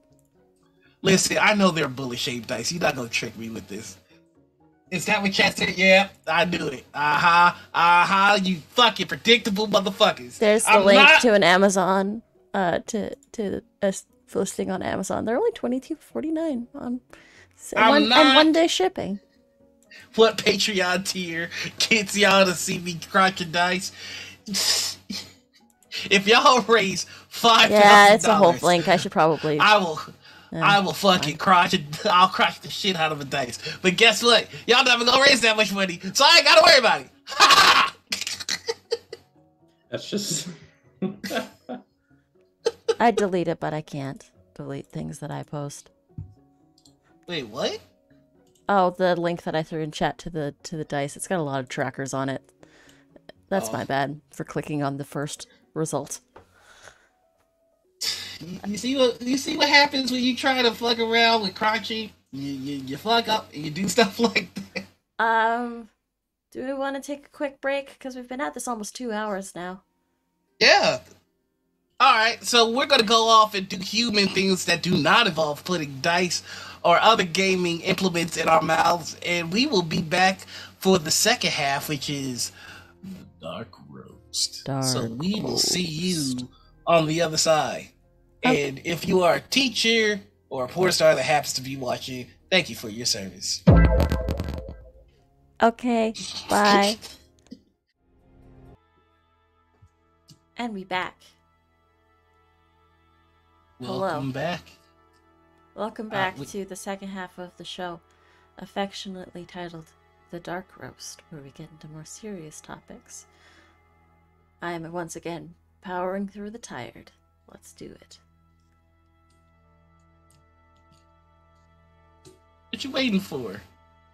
I don't know. I was waiting for you to pick up for me. I was hoping for an alley-oop. Nah. You just gonna let me struggle? You got this. Do I? I believe before we went to break, you were like, I'm a strong, independent, so you got this. Do I? So, Malak. Hey, Darby. It's good to see you in chat. Aren't you supposed to be on the con floor right now? Doing things? In a place? Yeah, go have fun. Go have and a fun, do Darby. things. Go have a Star War. You should be on a coke bender right now. We're very disappointed that you are not on a coke bender right now. Well, unless you're chatting from the stolen cop car that you're doing donuts in. What do you mean? Are you? On the floor of my hotel, lol. Alright. Oh my god. To proceed with the second half, let's get on to it. So, I have to ask you.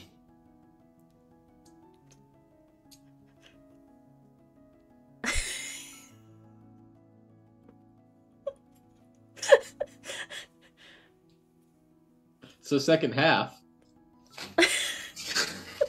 Uh-oh. What's going on?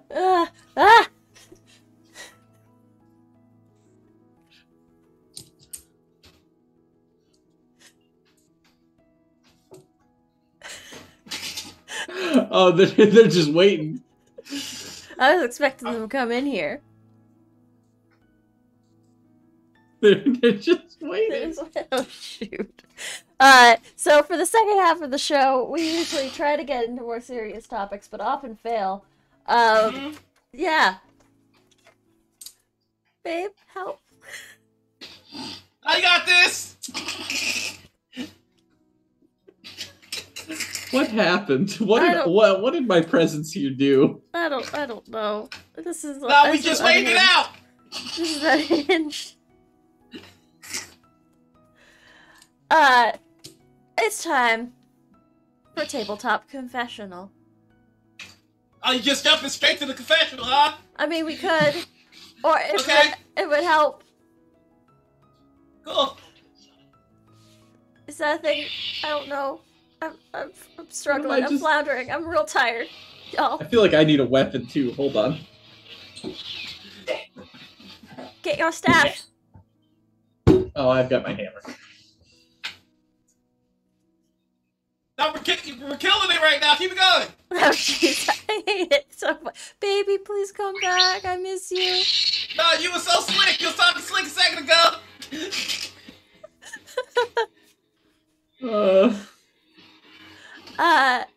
If there is a habit that you have at the table that you feel is a sin and needs to be, you need a penance for, please speak it now. My sin at this moment is, I have a tendency to talk over people sometimes, or I intrude in player moments, and I need to stop that. Yep. I do feel like I talk over people unintentionally sometimes as well. I think I have a couple of confessionals I can give here.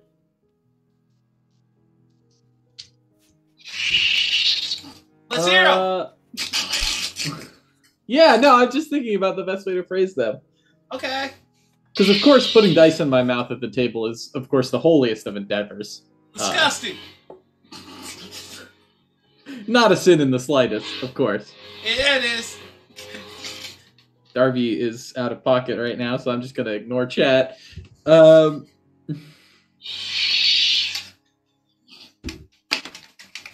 Let's see. I get, I think, a little too upset when someone brings in a character that's extremely like my character, or at least is on paper, in a home game, because I know this person will never watch this. I'm playing, like I mentioned, a armor artificer, or abjurer wizard, who does a lot of support magic. I should also mention they are a genasi, and then someone decides to change their character in the middle of the campaign and brings in a support wizard, Earth Genasi.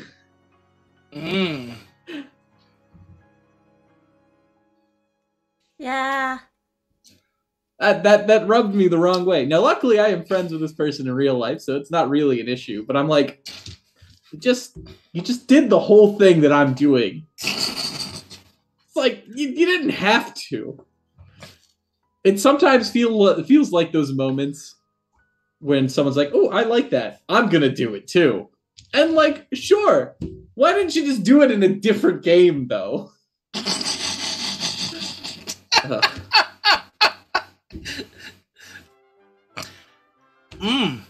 I suppose I should kind of drop a sin. Man, what do I do wrong? Like it's so hard to think of one because I don't do anything wrong ever.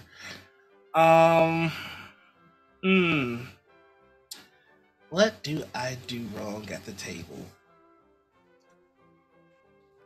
Leave your partner hanging? Nah, I was just waiting it out.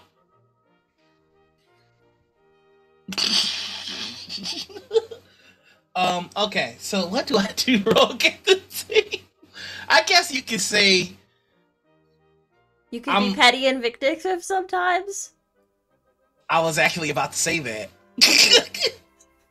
I'll tell you guys something that I have a tendency to say at the magic table, which I have a slight propensity, a slight habit of overreacting a little bit. Really? I've never experienced something like that. Never in my life. This is more towards the... Listen. I don't need this communal sass from everybody present right now. This is more in line with Magic. Let's say you do a damage to me at a time where I don't want to take a damage. Every now and then, it doesn't happen often. But every now and then, it was a single point of damage. That just gets me in the mindset of I've been wounded. I must burn your home, insult the land. Like, but I feel like that's everybody to some degree. Sometimes I want to take damage. Sometimes I don't want to take damage. And if you catch me in the wrong mood, then I will devote my life to exiling all of your cards with Lithoform Engine. Or dropping a damnation on turn 4. I might have done some of these things that I've been accused of. I might not have done some of the things that I'm accused of. I'm a volatile Magic player, and sometimes you just have to work with me. I like when people work with me, you know? Or this is a competitive game. How are we supposed to work with you? Magic is a game of politics.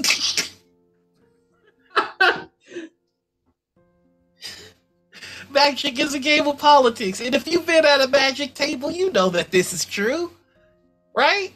Sometimes, you know, there are two viable options to hit, and you have to go with the safer option or the one that'll benefit you the most. And like, oftentimes people think that I'm a good target. I don't know why. And so I have to make an example of some people that maybe I'm not as good a target as folks thought I was by destroying them. So you're Is this really a sin? So you're overreacting in order to dissuade people from targeting you. Yes. The way I figure it is if I take your head and put it on a pike, it serves as a warning to the others. It should let the others know maybe I should send this point of damage somewhere else, because this guy is fucking off his rocker. Because I am off my rocker. I know myself enough to know deep down in my heart is a comic book villain. And sometimes I just need to hold Gotham for ransom to let motherfuckers know I'm not playing around. Why'd you choose a Batman villain? I don't know. Because those are the most off the rocker villains in comic book, if you ask me. Like, all of Spider-Man's villains are like science gone wrong, but Batman's villains are just like people who have lost their shit. Deep mental health issues. And that's me.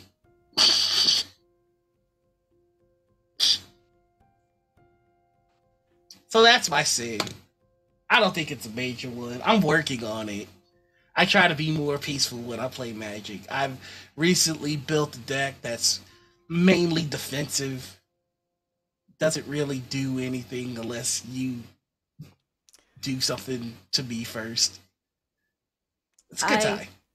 I will remind this person that is below me on the overlay that I brought out my commander. I didn't do anything, and my commander got exiled, and then literally every single fucking card afterwards that I put out onto the field to try and build something, to get something going, kept playing your commander is a direct threat to my national security, and it must be answered with with equal. You're not allowed to With do equal anything. force. Why am I playing with you if I'm not allowed to do anything? You're allowed to do things. You can play all the creatures you want to, but as soon as you play a threat, I have to respond. It's national security. You can't exile my all goodness. the creatures. What was that? You What was kept that? exiling all my I creatures. didn't destroy a single creature. I didn't steal any of your property. I shipped it to another country. No, listen. Like, okay, to be fair, I was playing a card that was called like Seal from Existence, which basically says if there's a permanent on the field that you don't like, remove it from the game, and it comes back as soon as Seal of Existence is gone. So you could have you can have all your creatures back when either you remove it or if I move it, which I can do. Yeah, but then I'm gonna ask you to tell me about the other card that was on the field. What other card? It was the other enchantment spell that was out. I don't recall what you're talking about. It was the other enchantment spell that basically gave everything on the field hexproof or ward. Yes! I was protecting myself! So I couldn't counterspell or remove anything. You could counterspell. You could counterspell. Yeah, but once that enchantment hit the field, Yeah. what could I do?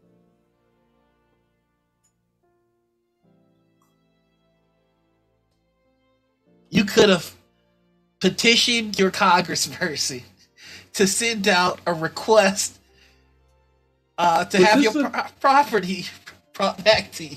Was this I a didn't steal your two-person property. game, or I was there eminent other domained it. people? Oh, it was just the two of us. It was one of those. Hey, my babe, God. I want to test out a new magic deck. Do you wanna hop into tabletop sim? And I was like, yes, I am a glutton for punishment and hate my life. Absolutely, I will. And then I almost broke up with them over this. Still one of my crowning achievements, honestly. I was ready to leave.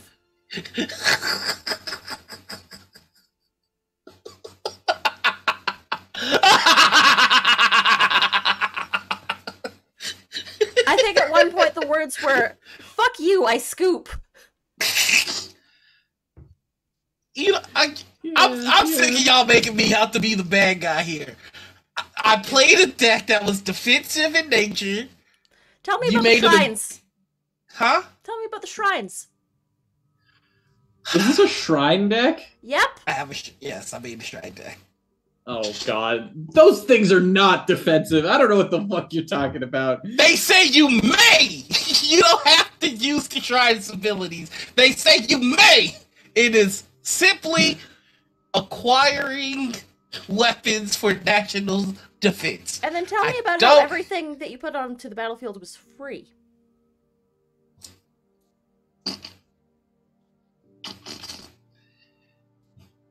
I came up with a budget for defense spending that was beneficial to our nation. So everything cost one of each color mana.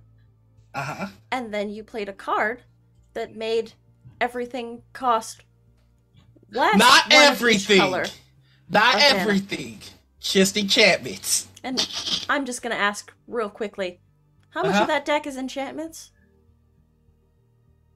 Almost all of it. Oh my god.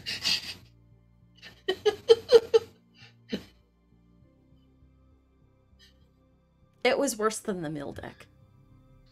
Just because I came up with a reasonable national defense and discretionary spending on the defense budget does not mean that I am a warmongering nation. I am just ready to protect me and my people. Did Noir become the magic industrial complex? Yes. Oh my god. Y'all, wait. What's next? We gonna talk shit about Wakanda because they protect Wakandans? Sometimes you got to step up for national security to protect yourself from outside threats that wish you and your people harm. Yeah, Anita's quick to tell you that I put her commander in jail. What they won't tell you is what that commander does. It makes it so that creatures with defender can attack. Baby, can you tell me what is the average toughness of the creatures in your deck? 0. Not power, toughness. Like 4 or 5. So if that commander's out on the field, those cards are swinging for 4 to 5 on average. Our Arcades is literally the master of defense strategy. I am also partaking in being a master. It's just a cute little budget deck. Like, I don't know what your problem is. Oh, can you tell them about how you can send 10/10 creatures and they're all unblockable because their power is less than 1? You want to talk about that? How you slip in nukes inside people's borders? That's if I draw Tetsuko. Oh my goodness. So I'm the bad guy for protecting myself. They're just vibing. I'm the bad guy for protecting myself from this incredible threat to our nation. I don't think so. I'll never apologize for that. Hey, they can swing, not must swing. And I can do a number of things, but I don't have to. Like bring out more shrines? What's wrong with having a lot of shrines? And if you have 6 shrines on the field, they get to do the thing twice? What's wrong with that? They don't have to. They get to. You mean like doing damage for each shrine that's on the field? Mm-hmm. Together we stand strong. This became magic. And then doing that twice? This is a magic stream, it's fine. I think at some point, a morning ritual is just going to devolve into YouTube playing a game of Magic. I mean, if people want to see a breakup live on stream, let's do it. Oh my goodness. You see how they threaten outside violence for me defending myself? We don't talk about the fact that Anita steals my decks. Steals them without permission and then just suddenly plays them against me. We don't talk about the violence done to me. Do we want to talk about do we want to talk about hey babe, I want to play some Magic. I can give you a deck. See, I offered them, but you take them from me, so I don't even have to offer them, because you're like, oh, I can just summon it right here. And I'm like, what? How? You stole from me.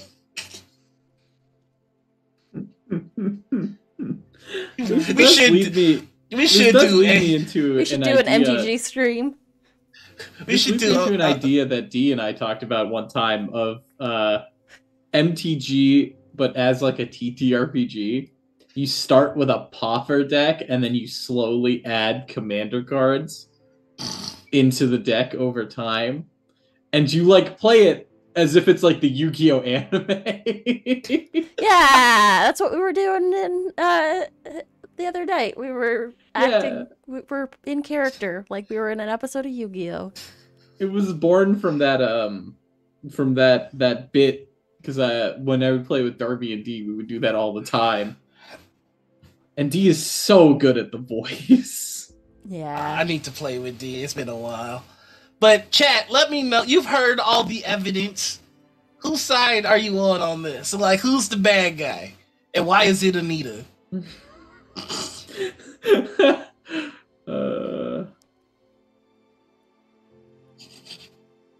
I play the same deck. This motherfucker makes new decks. New methods of torture. New war crimes committed. We are an ever-advancing people here at the United States of Enigma. And I think Chad's against you more. Wow. Wow, I can't believe... Also, Noir, I am a comic book villain. Who's the bad guy? Also, I am the comic book villain. Wow. So it's so sad to see racism is so strong in America.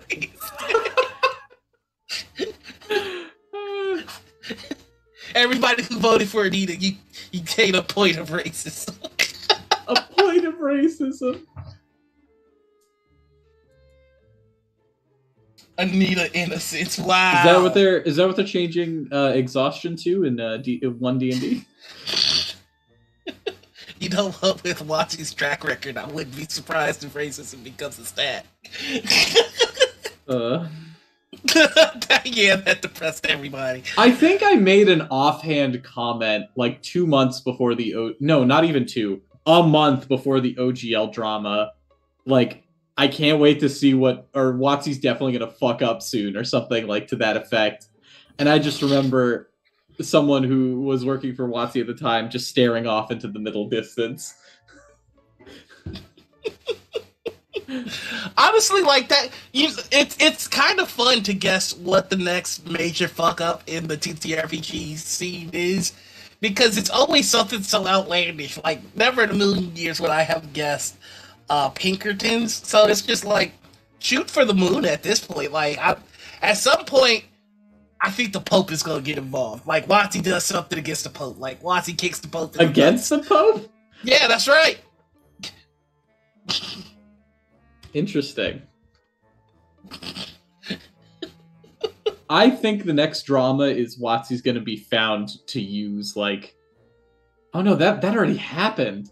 I was going to say they're, like, stealing art, but that just fully already happened. Right, so it's fun to guess. Oh, jeez. I'll have to think about this. Hold on, here we go. I got it. Y'all ready for this one? Elon Musk buys Watsy. I'm putting it out there. I'm putting it out there. Yeah! Let's test y'all conviction. What will you do then? When the wizard that's on the coast is Elon Musk. The Muskification well, he's moving to of Texas. Watsy.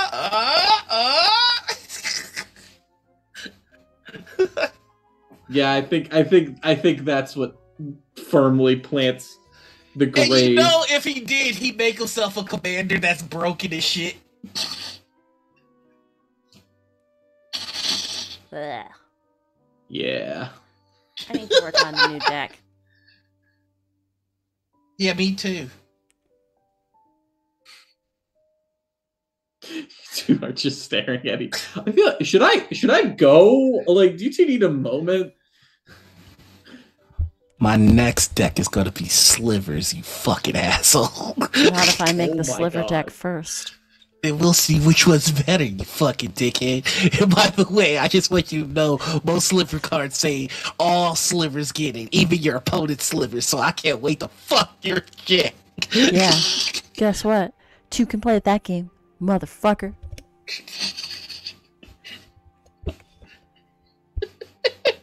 So I have a sliver deck that I've already made. You're fucking disgusting. You should be ashamed of yourself. I don't use it.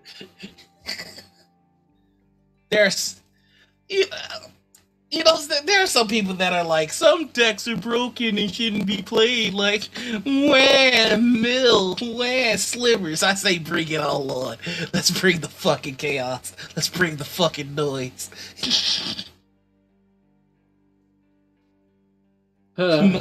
Milan Husk, billionaire extraordinaire. Ew. Melon Husk. Pay actual money to deal damage to your opponent. Ew! But so many people would play it, though. Bye, Darby! Bye, Darby! Have fun on the con! Woo! Make friends! Bet Noir I'll build something truly degenerate. Do we want to do like gloves off, most degenerate decks possible? I don't think I make degenerate decks. Is the thing, though. Have fun on your Coke bender. Have fun on your Coke bender. Okay, so I've got a guide to Dark Realms back. Wow, like, I didn't know y'all made a poll. AJ's been on it. Why is it Noir again and Anita maybe? Wait, this poll was skewed from the start. There's two options for me, and the one option for Anita is Anita maybe. This is rigged. This is fucking rigged. The audience didn't even have a chance to have a true vote. I can't believe the cards are stacked so hard against me. But anyway, I've got a guide to Dark Realms back on track. We started with one bit a bit earlier than we normally do, so I don't know where we are. We did our TTRPG confessionals with no penance. By the way, I just want to point that out. Yeah, we went off track a little bit on this. I think this entire episode is, if we had a subtitle for it, would be off the rails. So my next off the rails. My next question is, well, it's not a question, it's a segment. Something we call Petty Prime Time, which usually happens first. If there is a subtweet that you would like to get off your chest, here's where you can do it live. I don't think I have one that's like entertaining. We don't do this show to be entertaining. We do this show to be informative. I think one that should be saved for perhaps private conversation. Well, you two already know about this. Okay. Yeah. So maybe we save this for an off-stream time. Okay, I will go on ahead and do a subtweet. My subtweet is this. I'm so sick of you motherfuckers acting like you own the experience of being a PLC. Like, the way motherfuckers throw it around in arguments is really laughable, because you'll have two people disagreeing on something and both will go, well, as a PLC, and like both sides are doing this, and like not one person owns the experience of being a PLC, you stupid fucks, which you knock it the fuck off. Alright? Present points and facts and quit leaning on like, as a PLC, like, yes, that can inform your decision, but you still need facts to back up your argument. It's not enough to go, well, I'm this. That's it. Like, no, motherfucker, like, you still gotta do the work if you're going to hold a debate. If not, just shut the fuck up. It kind of goes back to my prior rant. It costs $0.00 to just shut the fuck up. Maybe people should start investigating that. That's my subtweet. That's a good subtweet. Thank you. I thought of it myself. Anita, you got anything for us?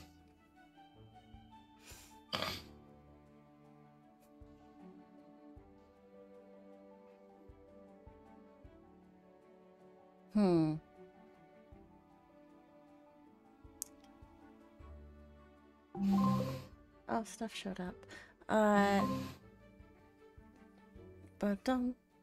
Sorry. ADHD hit me like a ton of bricks. Subtweet. Yes. There's a certain level of professionalism that comes with being in a streamed game. And if you're not mature enough to voice your opinion without yelling about it, or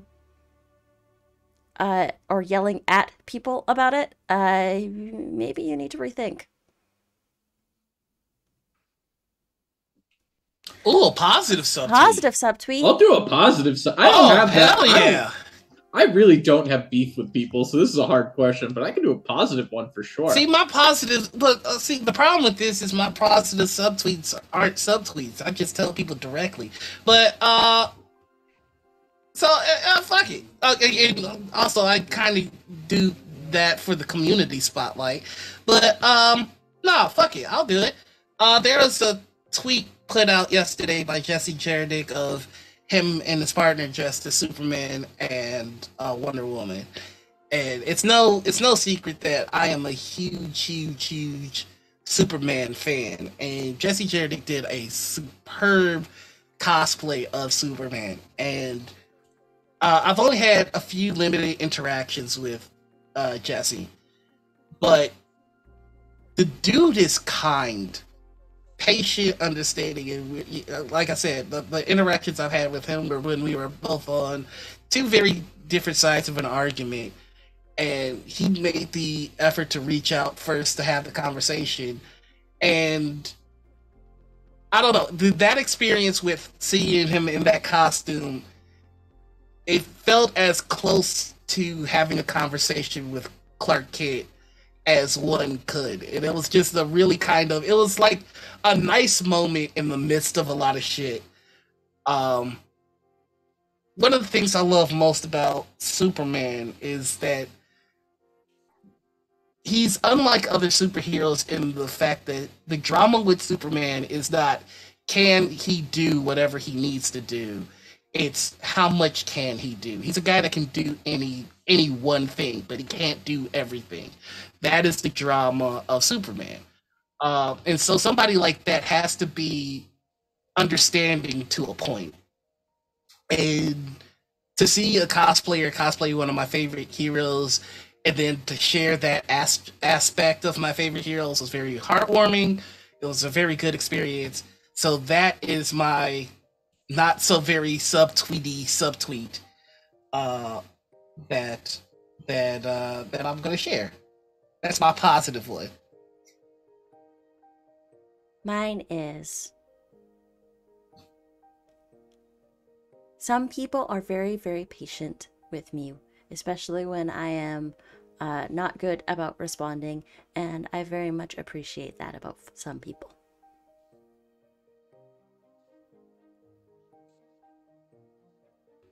That's it. That's my subtweet. It's wholesome.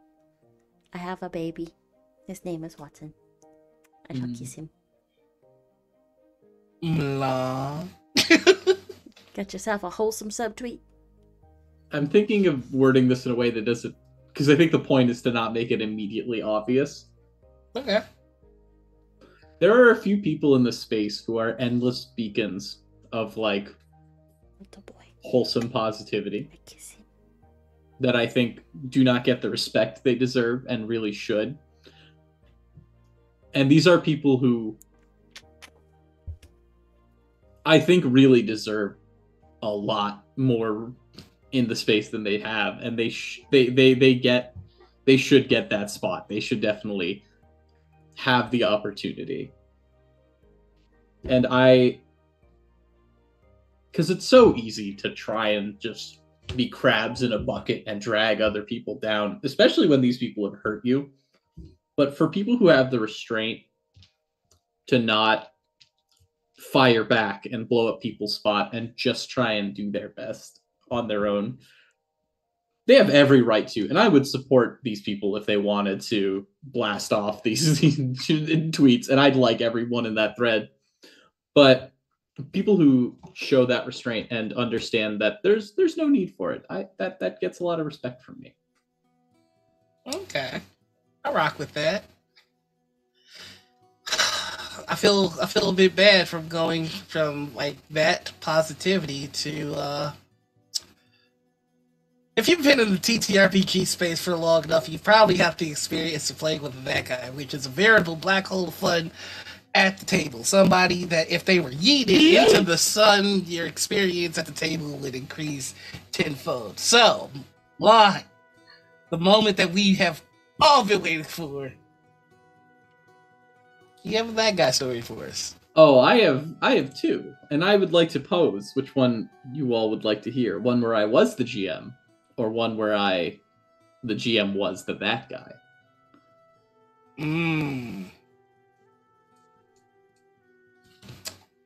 Oh, let's do the GM one first. Where the GM was that guy? Yeah. This was 2019. I had been playing 5th edition for like 8 months now, mostly in just one shots. This is the first like campaign that I had ever been in. I found this group on Reddit because that was the only place I could think of to find groups to play with online. Because I had tried Roll20 and was unsuccessful a few times over. Now, this is a few months in to the game. No, wait, this was my first character. Never mind. I had played like 4 different characters for this for a very similar reason, and we'll get into that. This GM seemed nice at first, pretty helpful, showed me like some of the ropes for how to use the VTT we were using. We were using Fantasy Grounds, which I had not used before. So I looked through the handbooks. I stumbled upon this cleric subclass in Xanathar's Guide that I was like, oh, this is cool. The theme was Greek gods, and I saw a cleric of the Forge, and I thought, that would be perfect for a cleric of Hephaestus. So I make my character. First of all, let's just start with the biggest red flag. I wanted to play a half-orc, and he did the typical half-orcs are treated differently and like people are going to look at you as monsters and stuff like that. And I was like, that's fine. My character is good. I'm totally okay with him being a social outcast. So I made it a whole thing as part of the backstory. Like, he's a person who tries to be a vigilante, so he wears a big like helmet that covers his face. So to most people, he just looks like a big human. Now that didn't really come up and is not part of the story. Okay. But pretty soon after we had started, we had defeated it was a giant, and we had found their horde. And he put in a +2 shield in there. Okay. And I'm like, the fighter doesn't use a shield, he uses a 2-handed weapon. The barbarian's got a great axe. I'll take the shield. And if you know anything about Forge Clerics, a Forge Cleric in heavy armor with a +2 shield is a lot of armor class. Mm-hmm. Yeah. So I stopped getting hit. Until a combat against some ogres. It was a group of about like 5 of them. And of course, since I was pretty tough and tanky, I ran to the front. And it turns out these things couldn't hit me if they rolled a 19. After I had cast Shield of Faith on myself. Wow. And lo and behold, next round, somehow, 4 of 5 ogres landed a crit. Whoa, what a mystery. I didn't think anything of this at the time, and I chalked it up to bad luck. Little did I know that within 2 sessions, that and an evening rest, with some rolls behind the table, the GM was like, uh-oh, you all hear something during your night's watch. And of course, being the non-meta gamer that I am, I'd be like, well, I'm probably out of my armor with my -2 dexterity character. But at least I got my shield to bring me up to 12 AC. It was an encounter of 8 Cyclopses for a party of 5 level 9s. So me and the fighter both died because we were the front lines. And then the barbarian who... Let's get into this.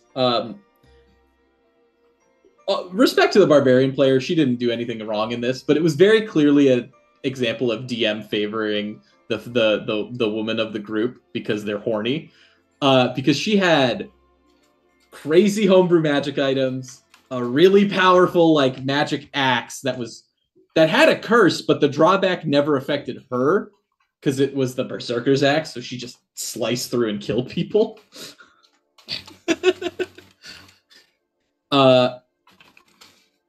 And it just became, after both of us died, they were the front line, so I stuck in that game for another few months after the Cyclopses hard targeted me and killed me. Jeez. And I don't play in that game anymore. I can't imagine why. I feel like I made the mistake that a lot of new people make, thinking that bad D&D is better than no D&D. Yeah. Yeah. Bad D&D is only good when you realize it's bad D&D and you're just like, oh, well, time to make a mess.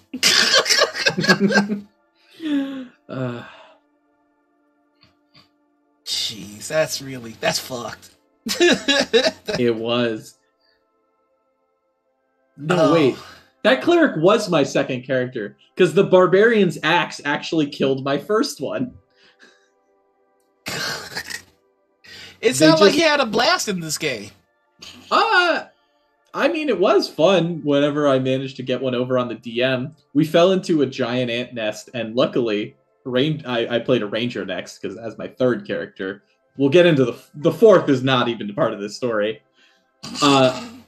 And I managed to actually get us out of the ant nest, and we just completely avoided an encounter because I rolled well on animal handling a few times and was smart enough to realize, well, hold on, ants don't attack you unless you're in their nest or actively hurting them.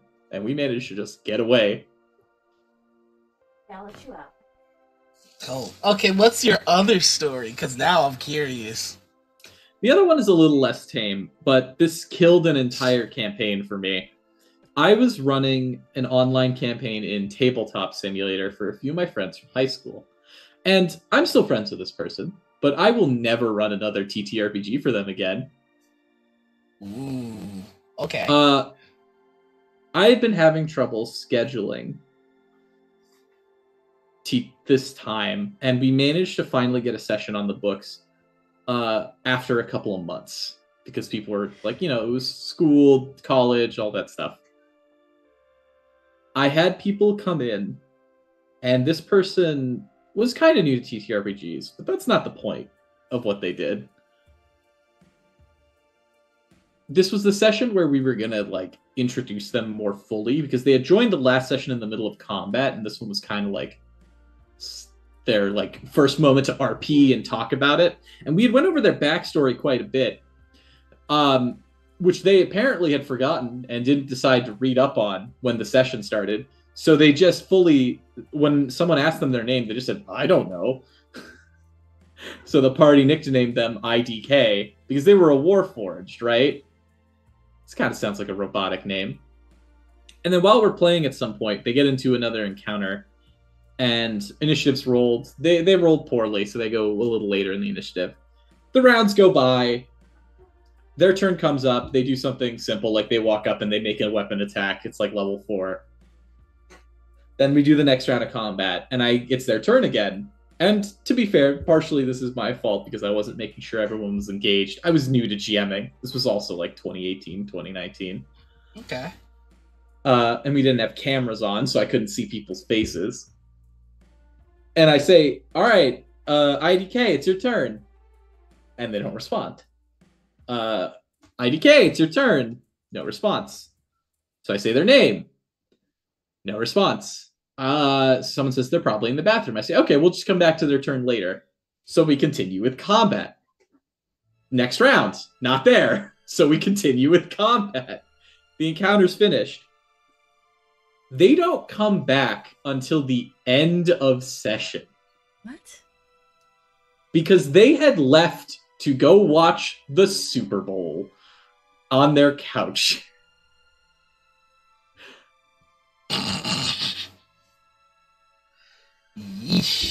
And then they tried to lie about that guy.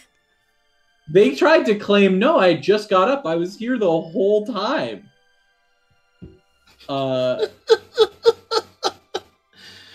You were gone for 2 hours, mister. How were you fucking in the bathroom for that long? I just don't know what to say. Just say you wanted to go watch the Super Bowl and don't say you'll play today. Yeah, and then that was the last of that session. that was the last session of that game. And you know what sucks is that was the last time one of my friends ever wanted to play D&D because that ruined the experience for them so badly. Wow. And they still to this day are not interested in playing TTRPGs. IDK, more like IDC. Yeah, so I'm not playing with that person again. Wow, that's a really good one. Yeah, that's thoroughly fucked up. Like, you don't have to lie, fam. Like, that's.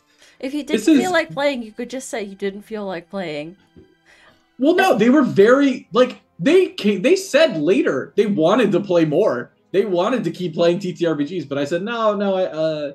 Yeah, sure. I did the lying like, oh, maybe yeah, we'll get in. I'll send a message or text or something. I didn't. I never will. I'm not going to bring up TTRPGs around them of my own volition. Oh my god. Woof. That's a lack of I'm it. sorry you went through that. That really does suck. It's a miracle I still play this game, if I'm going to be honest. Like, because I think everyone's had that GM that's, like, a dick and just targets everybody. Like, most people have had one or two of those experiences. But that one... Yeah, I don't know what story's worse either, which I need to be quite honest with you. Like, that, those are two really good ones. It's like the player took the disengage action. Yeah, it is. They clearly weren't rogue because that was not a cunning action. They were playing a paladin, actually.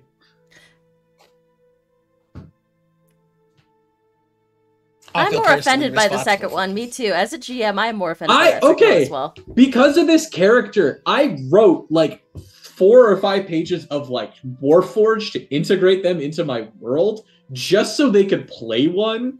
And then I never used any of that because they killed the game.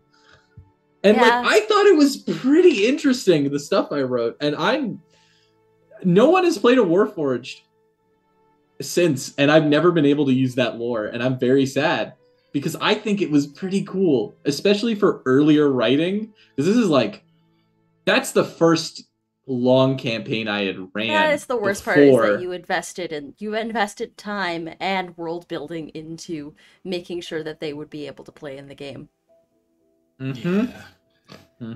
I did that too with a campaign that died. There was a couple of players in the game that were brand new, and so like I helped them build their characters, I helped them flesh out like what the backstory was, and I helped them like actually integrate them into the world, and then both of them ghosted me, and I was just like, I had like things that like tied your characters directly into the plot. I can't keep running this game without you, because like legit this was like your moment.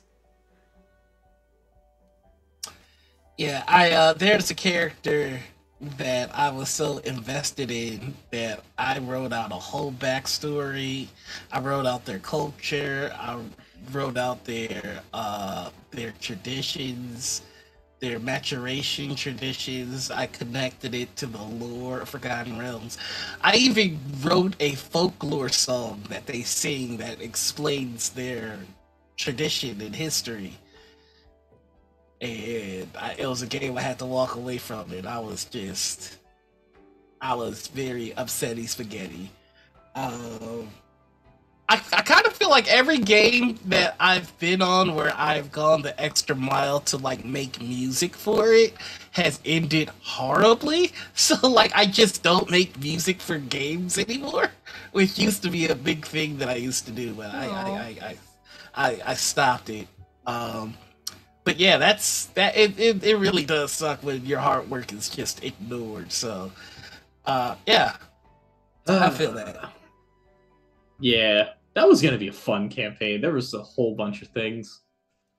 The big bad was gonna be a lich dragon too, which was gonna be cool. Draco Lich. Draco Lich. Well, I think. Hey Noir, can you make a Power Rangers theme song? Asks AJ. I can't shred that heavy, but I know some folks who can, so I could probably whip something up if I call up the old jam band musicians with me. We could crank one of those out. I kind of miss doing music for games, but that's a whole other topic. That's probably for the next time I go live on my only channel, which who knows when that'll be. But I feel like we're getting close to the end here, so let's go ahead and ask our last question, which is our community spotlight. Who is someone in this space that has made it feel welcoming? And yeah, who do you want to give a platform to, shine some light, throw some love at, all that good stuff. You can pick more than one if you like. And we'll start with you, Malard. Ooh, okay. I'll start with someone who I would say deserves more of a platform. I mentioned them earlier. On Twitter, they go by Koa_DM. A friend of mine, good friend of mine, I've known them since like middle school. They are the person who introduced me to 5th edition. I've played in games with them for years. I trust them implicitly when I make backstory and stuff like this. But I gotta say, for some of the 5th edition stuff that I've been seeing come out recently, they crank out consistently the most high quality, good stuff. Most recently, I'll just call this out, they released a set of magical spells. They new spells of... They have themes, right? So they have Solarmancy, a whole guide of a new spell tradition, has its own focuses, has its own stuff. And they're working on other ones that I think are going to be just as expansive and so fucking cool that I fully love looking through. This person is by far, I think, one of the best GMs of 5th edition that I have seen. And I would fully recommend everyone go check them out. As for someone in the community who I just want to shout out for good vibes, I think that I want to shout out Classical Glyza for good vibes and good wholesome times, because they are a good friend of mine and I think they are the best, and I think everyone here would be better to know them. I think they are awesome, and I think you should give them a follow if you are not already. Heck yeah. Anita, you got anybody? Or Milan, you have any more? Those are the only two I have right now. Wow, didn't pick Darby. Wow. Everyone, if you know me, you know Darby. If you know me, you know Darby. Someone clip it so we can show Darby that Milan left. Wow. No, you're good. I'm just fucking. You know. Let's I'm gonna shine some love on the chaotic Darby, the several possums in a human suit. That is a very good friend of mine. I'll pick up for you. I know that if you had the space, you would have mentioned Darby right off rip. It kind of went without saying. I'll save your ass.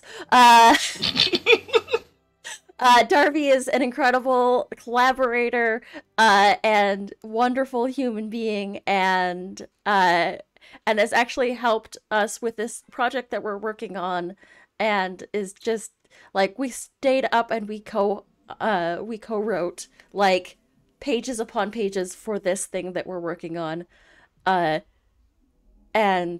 is just incredible. We love one whole Darby, not even half a Darby. It's got to be the whole Darby, no deal. Oh, is it my turn now? It's your turn now. That was my spotlight, was on Darby. Okay, I got a couple of names, so here we go. First and foremost, Little Red Dot is out here putting in work like you wouldn't believe. Dot works with Kobo Press, who's just good people all the way around. I really hope that nothing happens in the future that makes this clip embarrassing. Or if it does, this will be hilarious because I'm talking about that potential future and it's just like, does he know something? I don't know anything. Anyway, next, of course, my Stream Punks family, love them to death. My Kingsguard crew, love y'all to death. Be on the lookout. There may be some news still. Bree and Norden, Werewolf Fields. I've always got love for them. And a very special shout out to the team over at TTRPG, Nikki, and everybody involved in the All Black The Wiz game. I have never had an interaction with a cast that was just, it was instant. We were all playing siblings, and the sibling, like, there was no work to conjure up the sibling energy. It just happened. So, big love to them. Please make sure you're following TTRPG. That's TEATRPG. Please make sure you're following Streampunks. That's Streampunks RPG on Twitter. Please make sure you're showing love to Cobalt Press. I don't need to fucking explain that. And of course, make sure you're following everybody who makes their presence felt here on Critical Misses. We have some lovely games and lovely people involved in those games. Of course, we've got AJ, Who's Your Kid? We've got B. We've got Esther Riddler, Sarah Franco, just everybody. I love them all so goddamn much. And you should follow them because you'll love them as much as I do once you see the great work that they're putting out. Get my Shut up, AJ! I want to show you love. You can't stop it. Wow. Didn't mention me. I'm just fucking kidding you. I said show love for everybody on Critical Misses. Who owns Critical Misses? AJ. I'm just kidding. Did you hear that, AJ? AJ, you got a new channel. AJ is the heir apparent to Critical Misses, and in fact has actually been added as the co-founder. Yeah, in the Anita Discord, is on Kingsguard too. Yeah. I'm just a lowly bean. You see, Anita got mentioned twice. Sid did get mentioned once. You see what I'm dealing with, and y'all voted me the bad guy. Y'all voted me the bad guy. I want you to remember that. And Anita, for the record, did not mention me in her community spotlight. I mentioned a game so that who's we're the bad working guy? on. Who's the bad guy? Who's the bad guy? Is all I'm saying.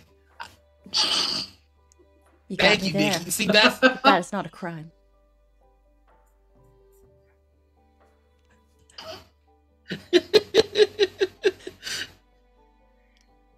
Anyways. Later. No, I'm kidding. On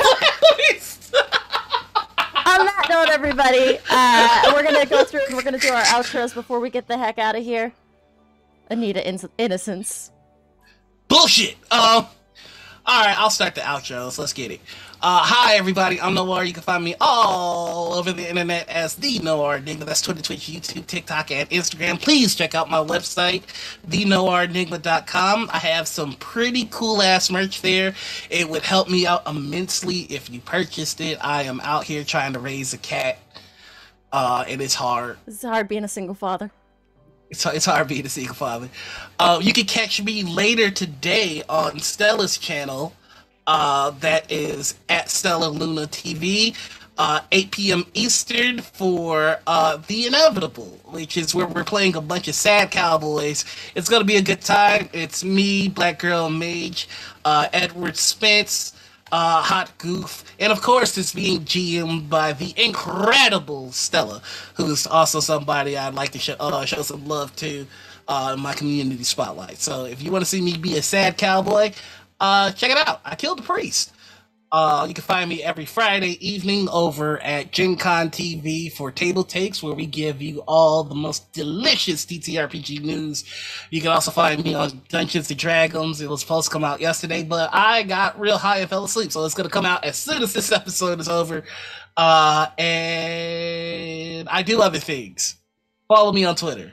Anita, it's your turn. Also, catch Noir Mondays over on Cryptic Studios channel for wonderful Star Trek Adventures game with Streampunks. Anyways, that's it. Hi, I'm Anita. You can find me everywhere at Anita or at Critical Misses. I'm a TTRPG streamer, graphic designer, producer, and cat mom about space. You can find me next over on Sundays at Pluto Cleric's channel for the Weird Frontier, which is a Starfinder game.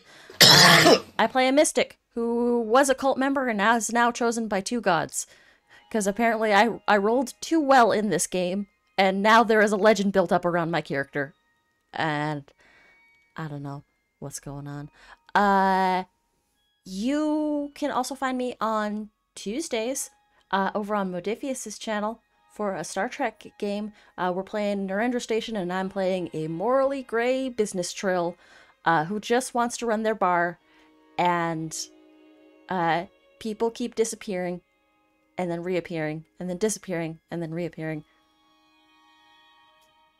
I just want them to pay their tabs. Is that too much to ask?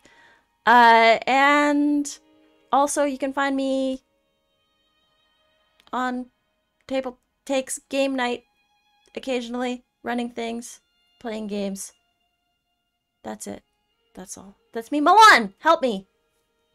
Hello, I'm Milan, also known as MallardMan on the internet. You can find me over on Twitter at twitter.com/MallardMan_ or at twitchtv.com/